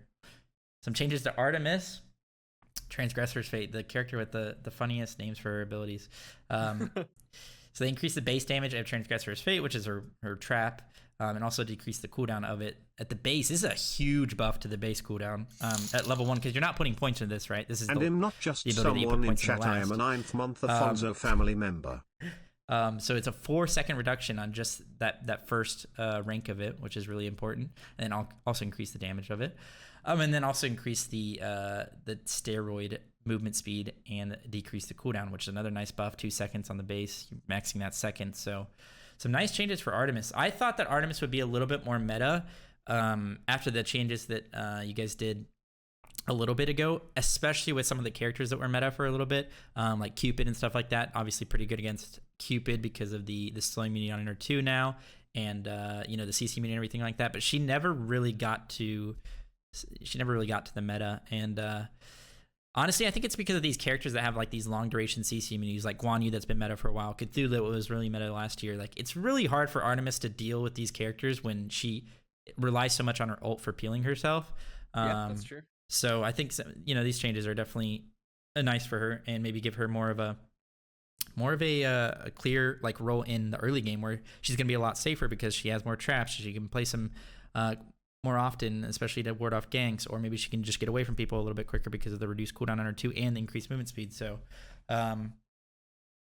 yeah, nice changes, and obviously good for me because Panicat's a Artemis main. Hey, nice. Moving on to Baba Yaga. So keep in mind, guys, Clumsy is he was a mid laner, so he knows all about the mages, and when it comes obviously Sign Merlin and stuff like that. But I also have Herwin in my chat right now, who everybody knows, the Haga. I don't know how to say it. Fixed camera. What's wrong with my? Oh, he's talking about the trees. Okay. Tyler's talking about the trees. I'll ask you about that. But so decrease the cooldown of Blast Off from 16 to 14, which is really good, especially because Ansile is kind of a meta item. It's still, it's not as broken as it was before, but it's still definitely a meta item. And the problem with Blast Off when you play into junglers that go Ansile is that your dash just gets, not your dash, your jump, your leap gets completely nullified by it because your damage goes off first, and then the Ansile procs, and then you no longer blast off like you're supposed to. So this is a nice change to that. Maybe, if it does get canceled, at least it will be coming back up a little bit sooner. So a nice change to her. And then, of course, Home Sweet Home, which is her ult. The health scaling is increased, which actually, this combined with the Sunder change is actually pretty big for her, because one problem I have with Baba Yaga is that if you just get sundered in your ult, it does so much damage and your shield's completely removed. So now that it doesn't get completely removed, that's pretty nice for her. And then you also increase the knockback strength from 330 to 400. I don't know what that means as far as the numbers, 70 increase. Is that units, or is that okay? It's an internal metric. Okay. But it's probably not going to be units. Okay. Have you seen what it looks like? Is it just like, does it look insane? Does it just bounce? It's definitely more noticeable. I wouldn't say it's insane. Okay. Maybe you can hit some Willick Salts off of it or something. Oh, true. Yeah. So yeah, I will ask on behalf of Tyler. But so there's a recent change where if you're playing a character that's like flying in the air, like an Apollo or something like that, the trees are removed. It's a really cool change, and I don't know how you guys did it, but it basically, as you're traveling around the map, things just kind of like becomes transparent and like fade away. But there are some characters still in the game that have these like high camera angles and perspectives, and Baba Yaga is one of them. And I know that for a fact that when she's in her ult, she still gets blocked by those trees. You so rock cancel is that something that's being looked at, or is that just like... I'll definitely need to chase up on what we've where we're at right now, but I know that we wanted to fix as many of these cases as possible, and it was kind of a height limitation too, of we want to make sure that, hey, the higher you are, the more things that are reduced. So, whether it's Cthulhu or Freya, it's going to be different heights, or even Rama or Thanatos with Thor. Baba Yaga should hit that threshold, so I can find out. I'll chase it up. Okay. And this just reminded me of something that happened a while ago. Do you remember a Jormungandr bug where if you Aegist as you were casting his ult, your camera perspective would always be what it was from his ult? Because you know how when you ult as Jormungandr, it goes into the air and you're really high up in the air? You could Aegis during that, and then you'd be up in the air. Do you remember that bug? Do you know anything about it? No, I don't actually. Okay, well, this is a bug, and I don't know how I found out about it. I think somebody talked to me about it, like in chat or something. And I wanted to make a video of it just because I thought it'd be so funny. And so I messaged Ajax just because I didn't want to like make a video in bad faith and be like, yo, go abuse this bug and stuff like that. Sure. And he was like, it's up to you. And I was like, I'm just not going to do it. I don't want to do that. But what are your thoughts? Okay. I come from like Halo and like Call of Duty and stuff like that, and I think the glitch scene in those games actually was a big reason that those games became so big. So my question is, I just thought of this just now. If I find another funny bug like that in the future, do you give me your I guess blessing to make a video out that and fun? That's an interesting one. I mean, as long as it's not something that's gonna like crash the game. Yeah, exactly. Yeah. Or irreversibly cause, balance concerns, or like, it's just something that, hey, if you do this thing right there, you're going to 100% one shot someone. Like, yeah, as long as it's not breaking like that, I think that's okay. If it's more on the fun side of stuff, yeah, then you definitely have my blessing. But once it affects, balance a little bit, and people are going to be using that every single game, we're going to have to just ban that god, and other people are going to just be sad. Yeah, that's true. I'm only trying a little bit. Plus, honestly, what I could have done was just recorded a video, and then when it was fixed, upload the video after it was fixed. But, yeah, there you go. That's true. But maybe we'll do that in the future. Moving on, Baron. Obviously, I love Baron buffs because he's a very fun character. In my opinion, one of him recently, right? Yeah, I played him in SPL. Yeah, I was watching that one. Baron is a pretty good matchup into Osiris because, Osiris is a pressure character, and Baron kind of nullifies his pressure because Osiris can't get out of his roots unless he ults or beads. So it's just a really strong, and especially late game, it's really hard for an Osiris to dive when he's constantly getting rooted, constantly getting pulled by a Baron, constantly peeling with the heals and the movement speed and everything like that from his 2. So just a pretty good matchup. That's why I picked him. But just some nice buffs to him. Nice buff to his Hysteria increase from basic attack, so you get your pass a little bit quicker, so you can pull people quicker, and also get the attack speed reduction, I think it is, from his 1, or maybe it's attack speed and power reduction, yeah, I think. Yeah, both. And then decrease the cooldown of his 2. His cooldown actually goes down as you level, and this is the first ability that you max in solo, and probably in mid lane. I don't know what people do, but definitely always max your 2 first in solo lane. There's some people that max 1, and they're just crazy. So yeah, just some nice buffs to him. In my opinion, Baron was one of the coolest designed characters in the game. Not even just from like a balance standpoint, but he's just like so cool. His kit is how he sounds, how he looks, and everything. His coffin, one of my favorite characters in the game. So I'm definitely happy with the buffs. He has had a problem lately though, just because Guardians / mages really haven't been viable at all in solo lane. And he's more of like a frontline mage, so he's really not that viable in mid either. Although last year Ben was playing him a ton. Captain Twig was owning with him, and I think he's underrated by a lot of mid laners. So, will those Vamshroud changes help him out a little bit? Yeah, that's true. Yeah, Vamshroud definitely will. Obviously that starter item is more designed for these frontline mages, so it definitely will help him. And I can just imagine, just sieging with this character and hitting the enemy gods with your 2, hitting the minion waves with your abilities, and healing off the upgraded Vamshroud and stuff like that. Definitely interesting. So Daji, I think was actually kind of already in a pretty good spot. While we have Clumsy's attention, put chicks there was a 2-second reduction on her 2. 1,000 cuts, I believe, is her 2. Which 3. Is her like slashing thing where she goes around, knock up immune, and takes less damage from the back. So I don't think this change was too much necessary.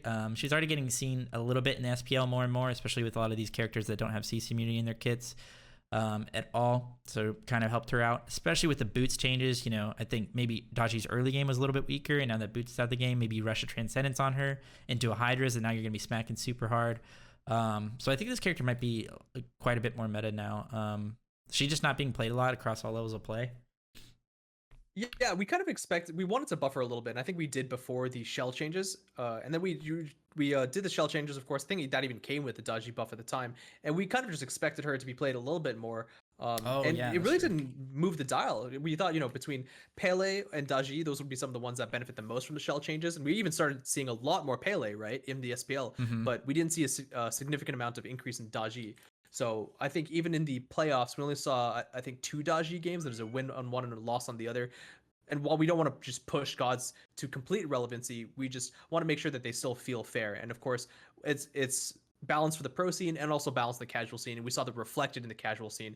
And our assumption was that her mid to late game and her team fight is probably very strong still. You know, her ultimate is always going to provide value, but it's her jungle rotations and it's the times that she can actually clear camps easily. She doesn't really have the best time of that. So decrease the cooldown on her main clear is going to help with that, and maybe have it up again for when she ganks.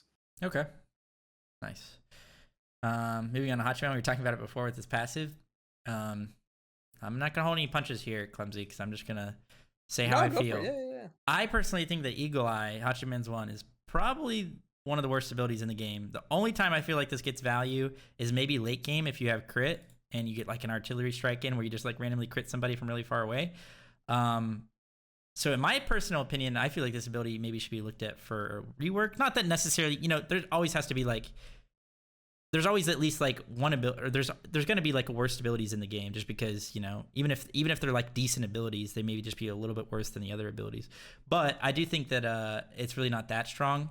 And obviously these are buffs to the ability, so that helps it. And one of the buffs is actually kind of funny in my opinion. It's a mana reduction on Hachiman, which is pretty funny to me because, like I said before, I feel like this character doesn't even use mana basically anyway because of his passive. So I don't think the mana change is really that relevant, but the cooldown reduction is nice and just allows you to spam it a little bit more. But then also some buffs to his 2. Increase the power scaling from 45% to 55%, and then increase the attack speed. Increase, which is not only for yourself when you use it and stand in it, but it's also for your allies. So if you're around an objective and you throw this down and everybody stands in it, plus like a Shogun's, which gives you 30% attack speed increase as well, it's 50%. So you might, you know, pretty strong around those objectives. So the 2 definitely a good ability, but I'm not the biggest fan of his 1. What do you guys think about the 1 and how?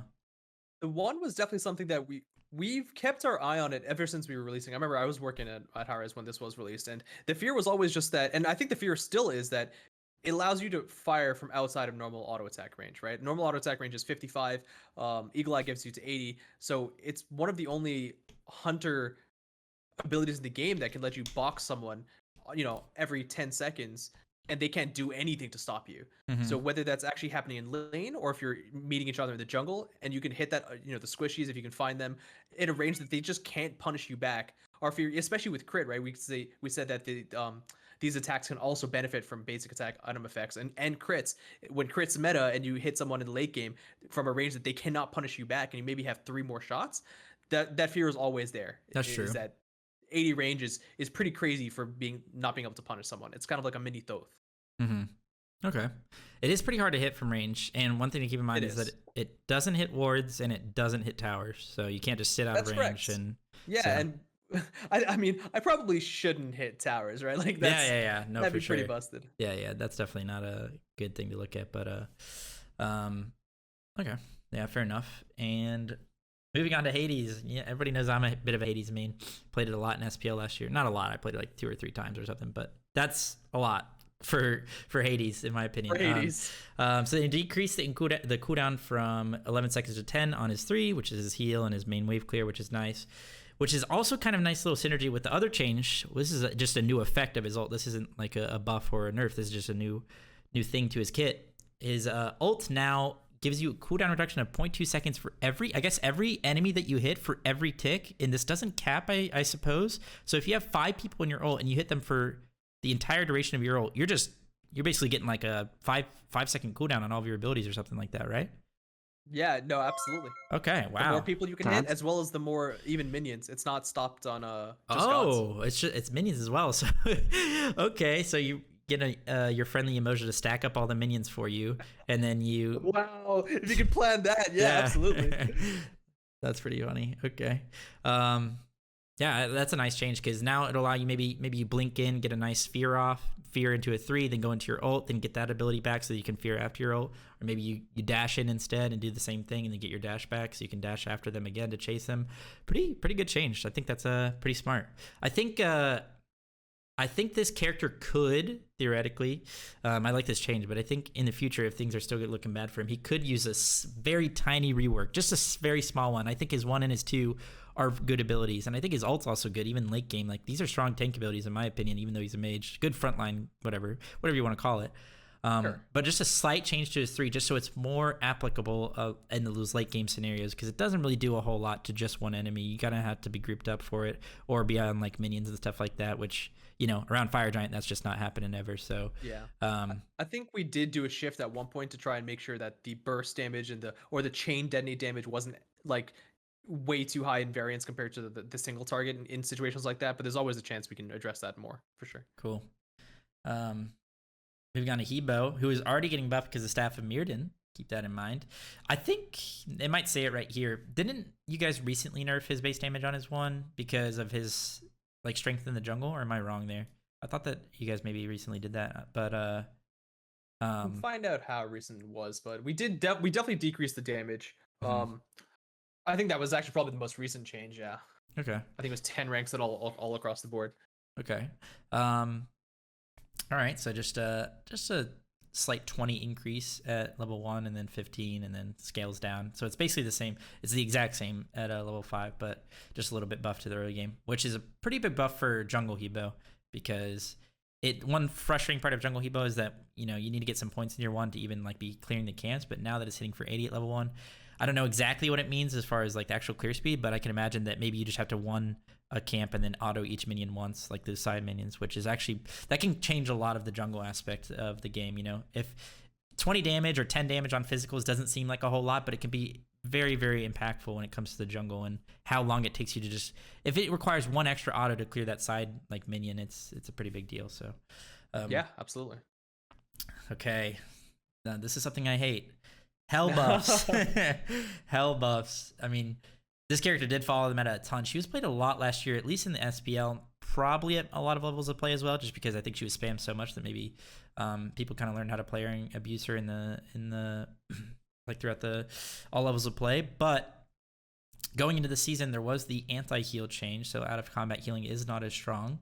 It's still strong, but it's, you know, it's not as crazy as it once was. And I think that combined with some of the other items, like the anti-heal items, they kind of got reverted to where they were before, tainted in the game, which is really, really good as well for dealing with healing.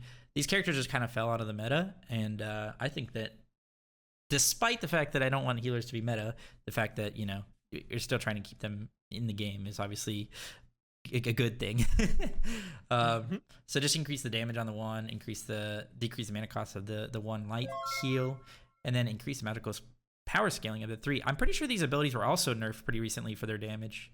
So I might be wrong there again. I'm not really sure. I just have it in the back of my head. So maybe I don't know if we nerfed the damage too much. It's definitely possible that we did for Hell. I know there was a time even after the brawling changes where people were trying to make use of it the most. But you kind of hit the nail on the head with that one, is that we want to make sure that after the brawling changes, we don't just buff healers, especially in their healing. We don't want to just a healer meta to just be rampant, but people, you know, Hell is a character that, as much as people don't like versing against, people obviously still want to play her and have her to be at least somewhat relevant, and she's definitely fallen down to the stats. So we rather increase, you know, her damage potential than increase her healing potential. I think we can all agree that's probably a better feels good change. Okay, yeah, that's smart. Then some changes to Hera, or maybe mostly to Argus. So basically just increase the damage across the board for Argus and his I guess his hit chains, right? Yes. So that's pretty nice. It's pretty cool that there's a minion in the game he's not a minion, but, you know, there's a pet, I guess, in the game that has a hit chain. I think that's pretty cool. Some gods don't even have a hit chain, so sure. So that's pretty cool. So increase the damage on that, which is smart. Sometimes I feel like Tiamat's Argus, whatever he's called, the brute minion, is harder to kill than actual Argus.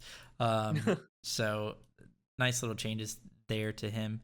And then I'll also increase the damage of Royal Assault which is our 1, from 80 to 280 to 80 to 300, so just a little bit better at the top end. I guess it doesn't hit that hard late game as far as like, if you hit both hits of it, like if there's like not a backliner, but a frontliner diving you, and then you hit them with the close hit of the 1 and also the second hit of it, and then also get like a polymorph off, which obviously doesn't DR. She's actually kind of hard to dive when it comes to that. So I can just imagine now with the Argus buffs and this little bit of a buff to her 1 as well, you're diving her, she drops Argus on you, gets the polymorph off of her knockup, and then it doesn't DR, and then she hits you with all the 1. Just a little bit overall increased damage across the board, which can, you know, even small changes like that can push people to meta. So Yeah, I think pretty good changes there. Nothing crazy. Jormungandr increased basic attack damage from 9.6 to 10.4. Whenever there's changes like this, these specific numbers, literally 0.8, is there a reason that it was exactly that? Like, how does it, when it's like a dev meeting or anything like that, how exactly does, how does the number 0.8 come up? So this was actually just in between revert from the last storm changes we made, right? Oh, okay. So I think, let's see, if I pull it up as well, the last storm changes we made on his basic attack, I believe were just 50% more, so is 11.2, and we went from 11.2 to 9.6, and this was the in between. But it's also because magical power scaling for oh, I muted myself. There we go. Are 20% effective, so that's where the decimals come into. Okay. Yeah, that's definitely something to keep in mind. And then increasing movement speed of 25% to 35% on her 3, the Submerge, which is, I think, really cool. This has a lot of gameplay implications, especially at like a high level. This can be a lot more useful for an engage tool. In Soul Lane specifically, you build a little bit more damage on this character, so if you do go in and initiate with Submerge, you kind of have to be careful, because when you come out of that, they can kind of like turn on you, and it's going to be hard for you to just keep doing your damage, especially with it. He has some long animations combined. Like, if you want to throw out your 1 and get your 2 off in a late game scenario, it's really hard, especially if you're playing against like decent players, ADCs that are just going to turn on you. So you got to be careful with that, but it's definitely still a nice engage tool, especially with this increased movement speed. And I think there was a cooldown reduction change to this pretty recently. Yeah, we did that pretty recently. Yeah, so maybe there are more scenarios where you engage with this, go straight into your ult, use all of those, then come back out, and then your 3's back up again. So some nice little engage opportunities there for that. So some nice changes to him. I don't think this character will be meta unless we see more of a Guardian meta because of all the other item changes, but I think it's pretty hard to play this character late game. You're basically just an ult bot, so that's something to think about. But maybe with this movement speed change, it's gonna help him a lot. Yeah, I think there was a time after his release where Guardians were still somewhat meta in the Soul Lane, and we just saw a lot of him nonstop. Yeah. That we want to be very careful. Obviously, I still think itemization for bruisers is the most important thing for the mage bruisers. So if we get into a point where mage bruisers are somewhat meta again, at least you can play them and it's not just a detriment, and we don't see any Yorm, that could be a problem. But I expect him to at least be viable in a time where mage bruisers do exist. Yeah, especially when that totem came out and people realized how strong totem was, and they were like, wait a second, I just go Jorm and throw my 1 at it and just secure it every single time. So yeah, it's pretty nice. One thing I will say about Jorm as well is that he should be more meta with the map, man. With the vines, with the scorpion that you have to auto attack 3 times. Obviously, the vines aren't going to be in the game anymore, but just like these things in the game, he can instantly clear them. So, surprised he wasn't top of the meta. No, I'm just trolling. Yeah, that's true. I would love to see him more. That's all. Yeah, for sure. Moving on to Kali, some mana adjustments to her not only her base mana, but you guys decrease the mana cost of her 1 and her 3, which is nice. She's kind of like a mana hungry god, which is kind of frustrating for a character like her. She wants to like farm up in the early game, get her items online, her Fatalis, her Kins, and stuff like that. And it's going to be pretty hard for a character that has to do that, who also maybe has to return to base quite a bit. It just slows them down quite a bit. So plus Shell was recently taken out of the game, and that made Kali a little bit stronger. So just some nice little adjustments there. But then also increase the blade damage, which I assume is just to help out with this kind of, I guess, the same thought process maybe of just helping out her farming throughout the game so that she can kind of be clearing camps, using less mana while she does it, and getting to her items a little bit quicker. Is that the thought process there? Yeah, exactly. And just being a little bit more rewarding when you do hit like all components of the blades, right? Each one's being increased, and then the total is also being increased. Just while she is an auto attack assassin, just helping that one ability feel a little bit more impactful. I said Shell was taken out. That was a correction. It wasn't taken out. It was just adjusted. Effectively taken out. Yeah.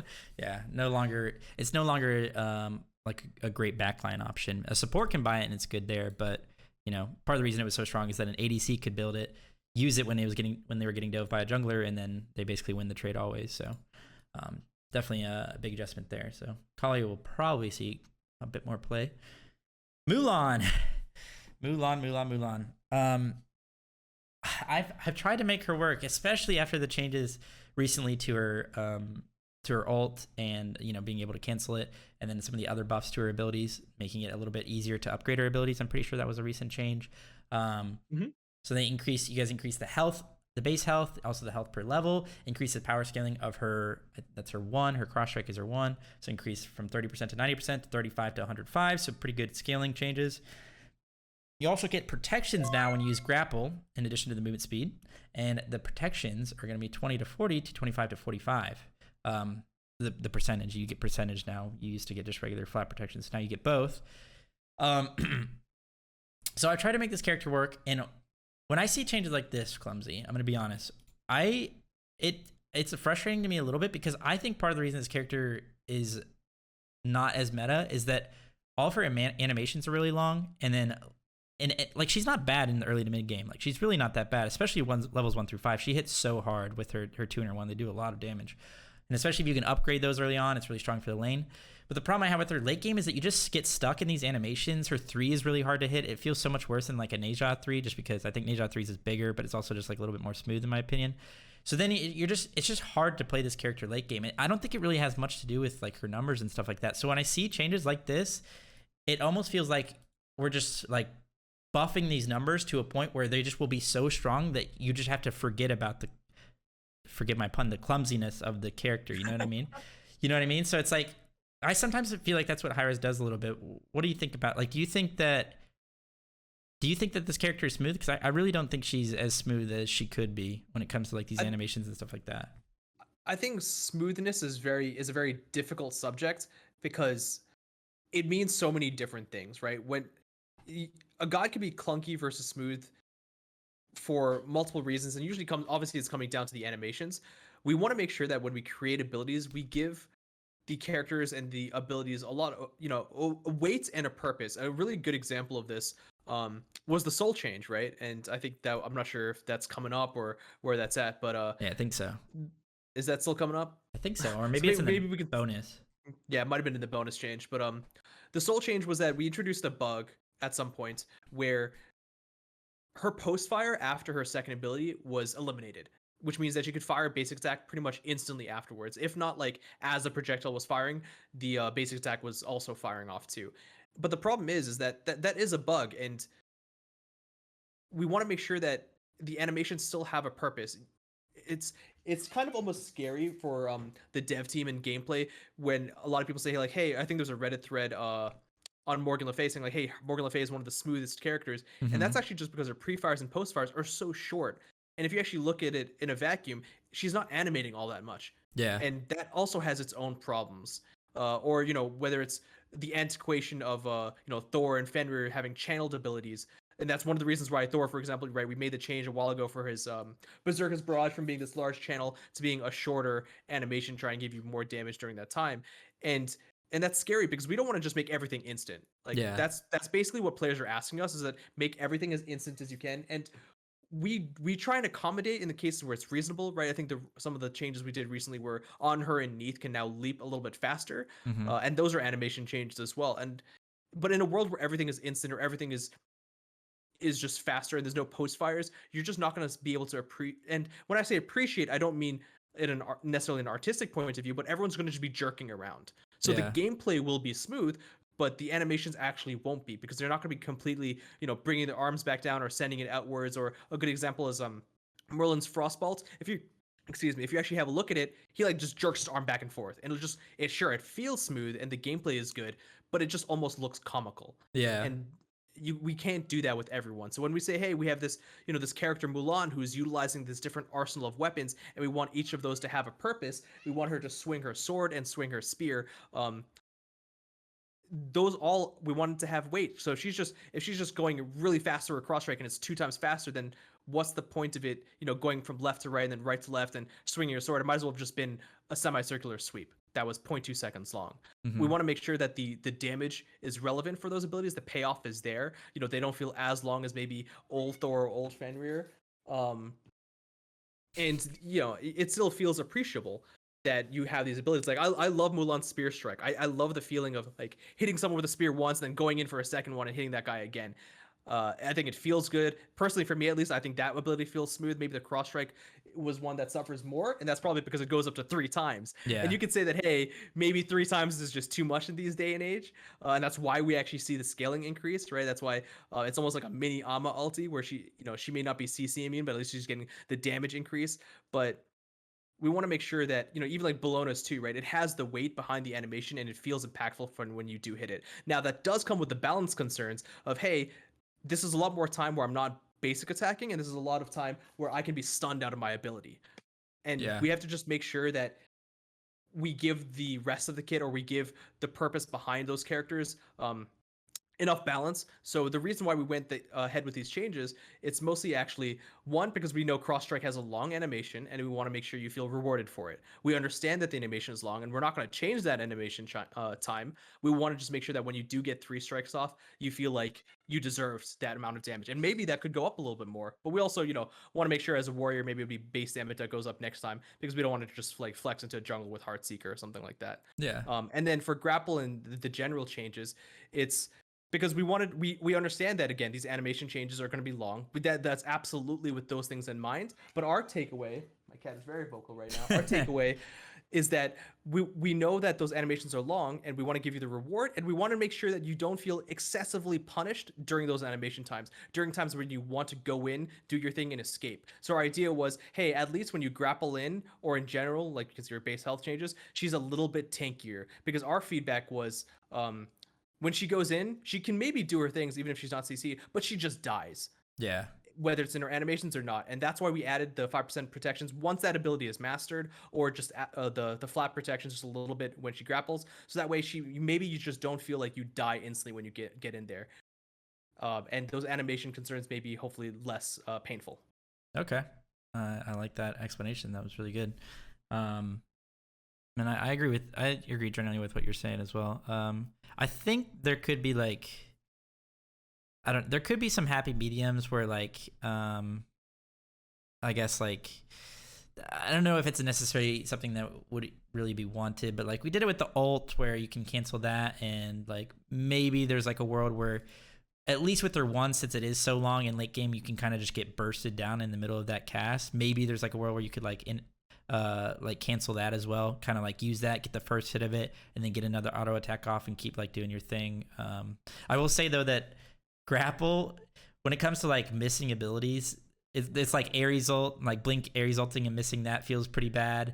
But missing grapple feels horrible. Every time you miss a grapple, I feel so ashamed. And so that one's definitely a mixed bag as well, and we noticed that in development, is that we made it intentionally somewhat thinner than I think even Najah Sash, because it serves 2 purposes. You want to somewhat be slippery and escape when you can, so that means you want to weave between gods, and you don't want to let them body block you when you really want to hit a wall, and even then, of course, if they want to, they can. But you also want to hit enemies with it, so we wanted to try and find a middle ground, right? If we made that ability thicker and with extra width, anytime you wanted to hit a wall and there's any god nearby, well, then you're going to be hitting them instead. So maybe there's a middle ground, at least on maybe the cooldown or something, so it doesn't feel as punishable. Or I think we did this recently with another character where maybe the cooldown is refunded a little bit if you miss someone completely. I think those are more reasonable changes to help alleviate those problems. Okay. Yeah. There has been some people recommend in the chat a lot, and I talked about it. The idea of not rooting yourself whenever you grapple to make it feel a little bit more smooth. That would maybe make her pretty strong. But you guys ever thought about doing that, or is it kind of that same thought process where like you kind of want to you should be rewarded for, like, it's a hard ability to hit, but you should be rewarded for like using it the way it's a hard ability to hit, but it's also I mean chat and general people just don't like this thought, or just don't like it when we say this, but it's kind of the way these abilities need to work. And this is nothing to do with like Smite being an old game or something, but you see Najah and all those characters, they have it as well, because the game needs to know whether you're going to hit someone, and if you're moving when you're doing so, that completely will break their animations. That's right. True, we need to know whether you're going to connect a god or connect to a wall before we play that animation. Okay. And same thing with Najah, right? Najah roots herself completely while that sash is going out. It's just a much faster sash. All right. So I guess we could like increase the projectile speed of the grapple, right? Like that would help a little bit, but then it might just make it undodgeable. Yeah, that's true. You don't want to be frustrating for either side. So Okay. I mean, I like these changes. I think they're obviously a step in the right direction, like you were talking about. And I like whenever there's changes, multiple changes to a God's kit, and they all synergize with the objective, it's really good. And these synergize with the objective of what you're trying to do. Obviously, make it a little bit harder for you to die in your animations, so you're not as yeah, that's the goal for that one. So yeah, exactly. Okay, moving on to Odin up next. I personally think Odin's pretty underrated right now. He saw a ton of play after the rekit. People were like, the 3 was pretty crazy. All the options you had, really cool ability just in general. Whenever there's options in the game, whether it's items or abilities or just having like certain things that you can do, niche scenarios is really good. And Odin had that. He got a ton of play, then he got nerfed quite a bit, and then he kind of fell out of meta. But I still think he's a little bit underrated right now. And there's a lot of characters that just don't get out of his cage. For the same reason Ymir is pretty good, there's a lot of characters that can't get over as well. It's the same reason I think Odin could be pretty good. And even if you can get out of his ult, the change where you just get slowed and hit for damage anyway is pretty strong as well, especially if you throw like a bluestone on there. Like late game, you're going to be doing a lot of damage to people with that. So I personally think he's a little bit underrated, and I think these cooldown changes are obviously going to maybe push him towards maybe being more accurately rated. So cooldown reduction on his lunge and his 2, which is his bird bomb. So both of those are in line with each other, which is nice. It's a nice design choice to have them be the exact same cooldown so that you can combo them together, but you don't necessarily have to. And then also some increased scaling to Gunger's Smite, which is his 3 when you throw it out. This ability feels really nice to hit, but it doesn't really hit hard. It doesn't actually, I don't feel like you get rewarded too much for actually hitting it. I think you used to. There was a ton of damage on the 3, but you guys have nerfed that quite a bit because I think it was a little bit crazy at first. So I do like yeah, that's probably true. I do like the idea of just having it be more satisfying to hit this ability, hit harder, because it is kind of hard to hit unless you're doing the projectile one, of course. Then you can't miss it. But right. So 10% is a nice step in the right direction, and I think these small changes are good though, because I do think he's kind of underrated. Welcome me back to the Fonzo family again. See what happens next month. Moving on to Oleron. So Oleron was pretty, I don't know, I actually don't remember too much, but he was pretty strong when he was first released, and people were playing him quite a bit. I don't know, I don't remember the exact time. I think maybe, was he released when there was still movement speed on the rings? I don't remember. That might be possible. I think that was around the time that mage ADCs as a whole. I remember Oleron as well as, I'm not sure Freya was there because I can't remember what point of her rework cycle she was in, but I know Sol and Kronos at the same time were all quite strong, and they all kind of fell together. So that leads me to believe is probably the itemization. Okay. Yeah, so I think that's part of the reason he was so strong. But then one problem that Oleron has right now, or maybe before, was that people were voting Spectral for ADCs because crit was the meta, and Spectral actually works against Oleron's crit, which is like a nice little thing in the game. But so that's part of the reason I think maybe he was a little bit worse than he maybe really is. And so just some slight buffs to him, increased magical power scaling of 15 to 30 or to 25%, and that's on his 2, I believe, right? Yeah. So then that's just gonna hit a little bit harder, which is, I think it's a really cool ability. I like how it works as well, the way it goes down in damage for each successful hit or persistent hit after the first. So I think that's pretty cool. And then decrease the cooldown of Sanctified Field, which is kind of the reason you would play Oleron. His ult is very, very strong, from 140 to 100 seconds to 120 to 100 seconds. So 20 second cooldown reduction at level 1, and you don't necessarily put points into this, so it's good to have that reduction be at level 1. And then you also get 40% crowd control reduction. Now, is this because whenever you get CC'd in your own ult, it lasts longer? Or is that because... Yep, exactly. Okay, so it's just... No, that's exactly why. We've been wanting to do that kind of a change for a while. We know people have been asking for it, but we wanted to be cognizant of the ring changes coming in, and I think we mentioned this on the patch notes show as well, that Oleron, being the least ADC of the mage ADCs, wasn't impacted that much. I think Freya might have been even more than he was. We wanted to see how that would shake out, and also just with all the mage ADCs coming back into meta with Sol, we've even seen some Kronos before. We wanted just to make sure that mage ADCs just naturally weren't going to come back in. So now we found that the timing was right. Mage ADCs may be stronger, but he wasn't really one of those in the batch, and we added this in because of that.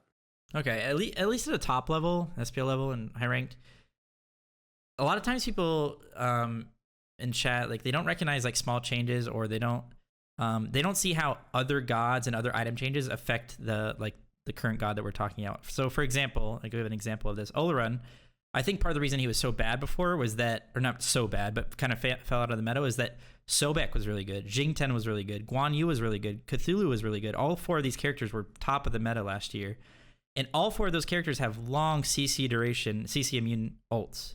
So if an Olorin's in the game and he's getting dove by at least 2 of these characters, he's going to be he's going to be basically useless. So now that those characters are falling out of the meta a little bit more, like, you know, Guan Yu a little bit, you got some nerfs, not as good. Sobek getting some nerfs as well, not as good. It makes Olorin value go up, at least in like high level ranked in SPL, like I said. So those are some things that you got to think about when it comes to like how relevant a character is in the meta. So that goes for you, Chad. I'm sure Clumsy recognizes that completely. I mean, I agree, just mostly because anytime I saw an Oloron on the enemy team, I was picking Jingchen. Yeah, exactly. It was just so easy to me. Yeah. Moving on to Rat. I said it on Twitter, but Rat no longer has a monopoly on the no boots joke, guys. Because nobody's gonna have boots anymore, and because boots are taken out of the game, obviously they need to make a change to the Acorn because they didn't want people running around with 38% movement speed at level 7. So the Acorns, they're just getting a movement speed reduction in the Acorns. The level 1 Acorn 8% to 2%, the tier 2s from 10% to 4%, and then of course the tier 3 from 20% to 6%. So now with Acorn plus your level 7 innate movement speed, you're going to have, what is it, 24% movement speed? So basically kind of in line with like old Teleria boots. So pretty nice. And I got a couple questions on Twitter. People actually think this is a nerf to Rat, but I actually think it's a buff. It is absolutely a buff. But yeah, it's definitely a buff because before, at least especially in solo lane, people would have their boots power spike over you for about 700 gold because Rat's Acorns are pretty expensive, right? So there's about a 700 gold worth of time where somebody's going to have 40 power over you and they're just kind of abusing you because they have their power spike and you don't. Now, because they don't have this really cheap, well-statted item to afford with only 1,500 gold, you're going to be like kind of toe-to-toe with them. You're no longer going to be, you know, you're not going to have that time where you're just waiting for your Acorn while they're just abusing you. So this is actually a pretty big buff. And it also just means you're going to have more movement speed than everybody else on the map, which is pretty big as well. Is that what you were thinking when it comes to a buff, or what else do you think about it? Yeah, no, exactly. I think people saw the word decrease and they're just like nerfed. When in reality, the math comes, not even figuring in the power change of things. The reality is just he just has more movement speed when everyone's level 7 than he would have before in the change. So it is strictly a buff. For sure.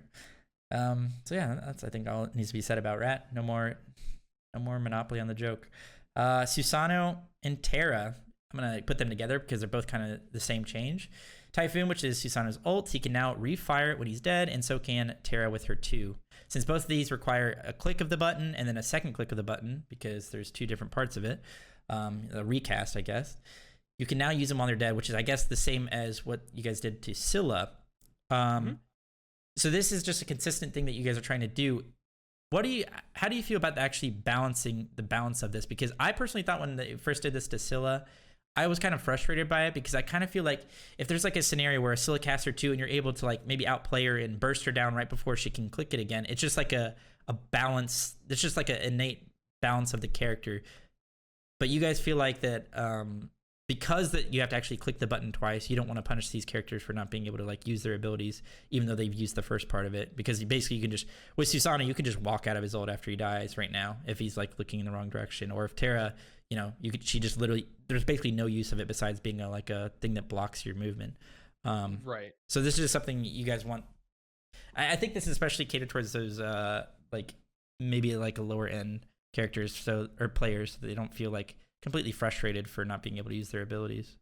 I think you absolutely are correct on that assessment. We noticed, you know, with Iset kind of coming the first one with her ultimate, and even with Spirit Ball, that was kind of the precedence, and we noticed the quality of life increase. Obviously, Scylla was a little bit different because of how I would say that Scylla is generally considered a more powerful god throughout the years than Iset ever was, but we knew this would be a similar quality of life change. And it's like you said, you know, whether it's lag comes into play or whether it's a feels bad that you've already aimed the ability and done pretty much everything except for clicking it a second time.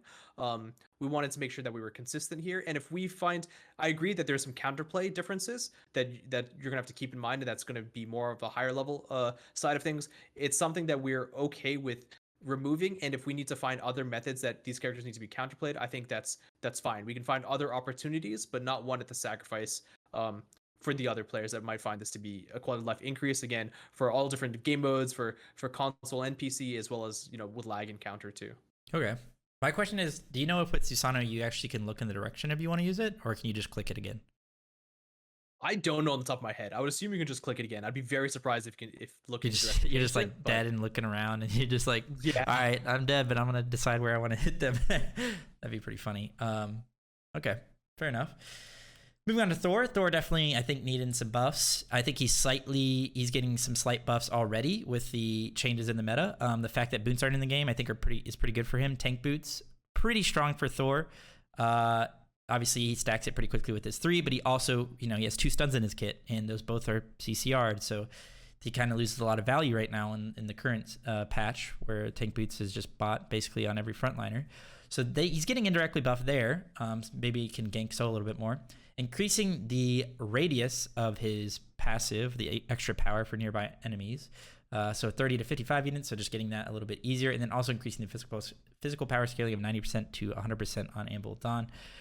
Good changes. I think part of the reason Thor isn't meta right now is just because there's a lot of aggressive early game junglers that just can 1v1 him really easily. Thor's not the greatest 1v1 god. He's more of this he's either like a counter ganker or just like this, character that's going to run around the map, get some global ults off, kind of control the pace of the map, but not so much like look for these 1v1s in the jungle like a Erlang or a Serket or like a Pele would, So he's going to lose a lot of those 1v1s. So you don't necessarily, at least in my opinion, you don't necessarily want to fix his problem, like his weaknesses. You want to increase the strength of his strengths so that he has more of like this like designated role that he has, which I think is exactly what you guys are doing with the passive and the ult change. So I think good. Yeah, couldn't have said it better myself. That's exactly true.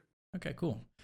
And our last few changes of the mid-season patch, we have Thoth, increase the hieroglyphic assault magical power scaling from 20 to 25%. That's his 1. I think nothing crazy right there. It's really not that frustrating either, because I think, scaling changes like this just increases power from the mid to late game, because, obviously scaling, you need items for it to be efficient. So I think this is fine. And I think this character probably won't be meta for a little bit. He's just a little bit too easy to dive, especially with the characters that are meta and the builds and everything like that. So maybe we'll need some more changes other than that. This is a big one. Tiamat has two actually big ones, especially for us frontliners. So summon serpents, obviously that's her ult, her little minions. I call them lobsters. I know they're not lobsters, they're lizards, but I call them lobsters because when my first game on PTS or whatever, I just call them lobsters, so that's what I'm calling them. So her serpents or her lobsters, they will now take a pip. So is that the word? Pip? Yeah, that's what we call it, at least, because it's the 2 little health bar, like health circles. We call it, it's a pip. Okay, cool. I like that. Take 1 pip of health and damage whenever they hit the Phoenix or the Titan or whatever.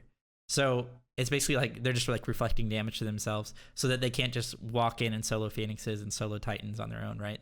That's pretty much the entire change. Yeah, exactly. I mean, whether it's, in the SPL, we saw the one game where the lobsters, the serpent kind of helps a little bit. Although, even in the Discord, I think we were talking about how I think the team was discussing whether they needed to back, and they just didn't for a while, and then the team fight started. Yeah, exactly. It was just too late. Yeah. So even it was good to see that there was some forethought that might be something that you have to play around with, and it really comes down to like the design of the ability. And I did work on Tiamat myself, and I wanted to try and approach that ability as something, people talk about in Smite, hey, what with a split push meta or just different methods of playing the game. Oni wave was one of them, where you said like, hey, you can do all these things, you can team fight, but Oni wave kind of causes you to react. I wanted Summon Serpents to do the same thing. I think they just released, I also think I wanted them to release in a stronger state than in a weaker state, because if they're ever too weak, it'd be impossible to buff it to the point of relevancy until it was just overpowered. And it's much easier to nerf ability like that. So we took it in stages. We've done, I think, 3 changes now. And this last one is just, hey, they will still be as effective against structures. Once they get to a Phoenix or a Titan, they will still be able to do damage, and they will be able to, soak some hits. So whether it's the Phoenix or the Titan that's attacking them, and then, they're not living as long. Or I think the worst case scenario, which is what we saw in the SPL, was that they would stack up, and there's already a large minion wave there. So the minions are actually taking the brunt of the damage, and they're just living, and they're just contributing a lot of damage onto the Phoenix and Titan. Now they can't do that anymore. They're going to get a maximum of 2 hits. We also have this, obviously this is new tech technically, so we can also just make this 2 pips of damage, right, where they only basic attack once and they just kill themselves off. Yeah. We have that flexible alternative now. Yeah. I still like, and I think the discussion really comes down to is the ability as a somewhat, I'm going to call it a soft split push mechanic, ever going to be healthy? I think there was a lot of discussion saying that it is an interesting mechanic as long as it doesn't feel oppressive. And that's my goal, is to make it to a point where you don't feel bad for using it, especially if you're not going into a team fight, but it doesn't feel like the enemy team are going to lose because you've done it well. Okay. Yeah, that's a great explanation. So there's some people in chat that are like, oh, this ability is probably useless now, but I actually completely disagree, because not only is it's gonna be pushing your waves for you, which you get credit for as Tiamat, which is really strong for her. She literally gets golden XP. She doesn't even have to be on that part of the map, and she'll be getting golden XP while her minions hit the waves, which obviously they aren't killing themselves on the waves, because it has to be a structure that they're hitting. So they're still pushing in your favor. But they're also just pushing those waves closer to the enemy base in general. So not only can they maybe like get some damage on those structures, maybe just a little bit less now, but they're also just going to have those waves over there, and the enemy team's going to have to think about that regardless. And if you send somebody else over there, then you're always going to have a wave with it, basically, to help push down. So it's still going to be strong for that. And I actually, even though I was on the team that lost that game because of that, I still think that I like having things like this in the game. There aren't a lot of macro abilities in the game, like straight up, like this is a straight up macro ability. It's almost like an RTS. Like you place you place like your barracks. So you're playing like Terran on StarCraft, you place your barracks over here and you put a rally point for where you want your Marines to go. That's kind of what you're doing with Tiamat ult in her one. And there really isn't like many things like that in Smite. So I personally like that there's something like that, and I think it makes, for some cool gameplay implications. But like you said, it was a little bit too brain dead, where you just kind of placed them there, and then boom, somehow they end up getting a Phoenix. So definitely a very, very good change, and your explanation was very good. And then Summon Beast, which is the Brute on her ult. So the Serpent's the 1, the Beast is the 2. This is a much needed change, in my opinion, because if you've ever played against Tiamat as a tank, as us solo laners chat, and somebody sends this on you, this thing will chase you across the entire world, just hitting you. And the initial slow, it's like, I think pretty insane. And what is it, like 40% or something? It's really strong. It might even be larger than that. I think it might be 60% or something. I don't know, but it is very strong, and it doesn't last too long, like you said. But what does? 80%. It's 80%. Oh my goodness. But what does last long, or I guess maybe not as much anymore, but this thing will just chase you forever, and it's so hard to kill as a frontliner, because it just has a health pool and it increases based on levels or whatever. So you just can't kill it, and it's just chasing you around, putting you in combat. I think that's the biggest thing in a high level play. Really good Tiamat players will throw this on a tank that's trying to blink on them, and then they'll just be in combat for unless like an ADC bursts it down for them, they're going to be in combat for a while. So that's like a high level gameplay implication, but it's also for most levels of play, I'm sure it's frustrating for them to just have this little brute freaking minion chasing them around, not really taking too much damage. So definitely a good change. Literally just half the duration. That's pretty big.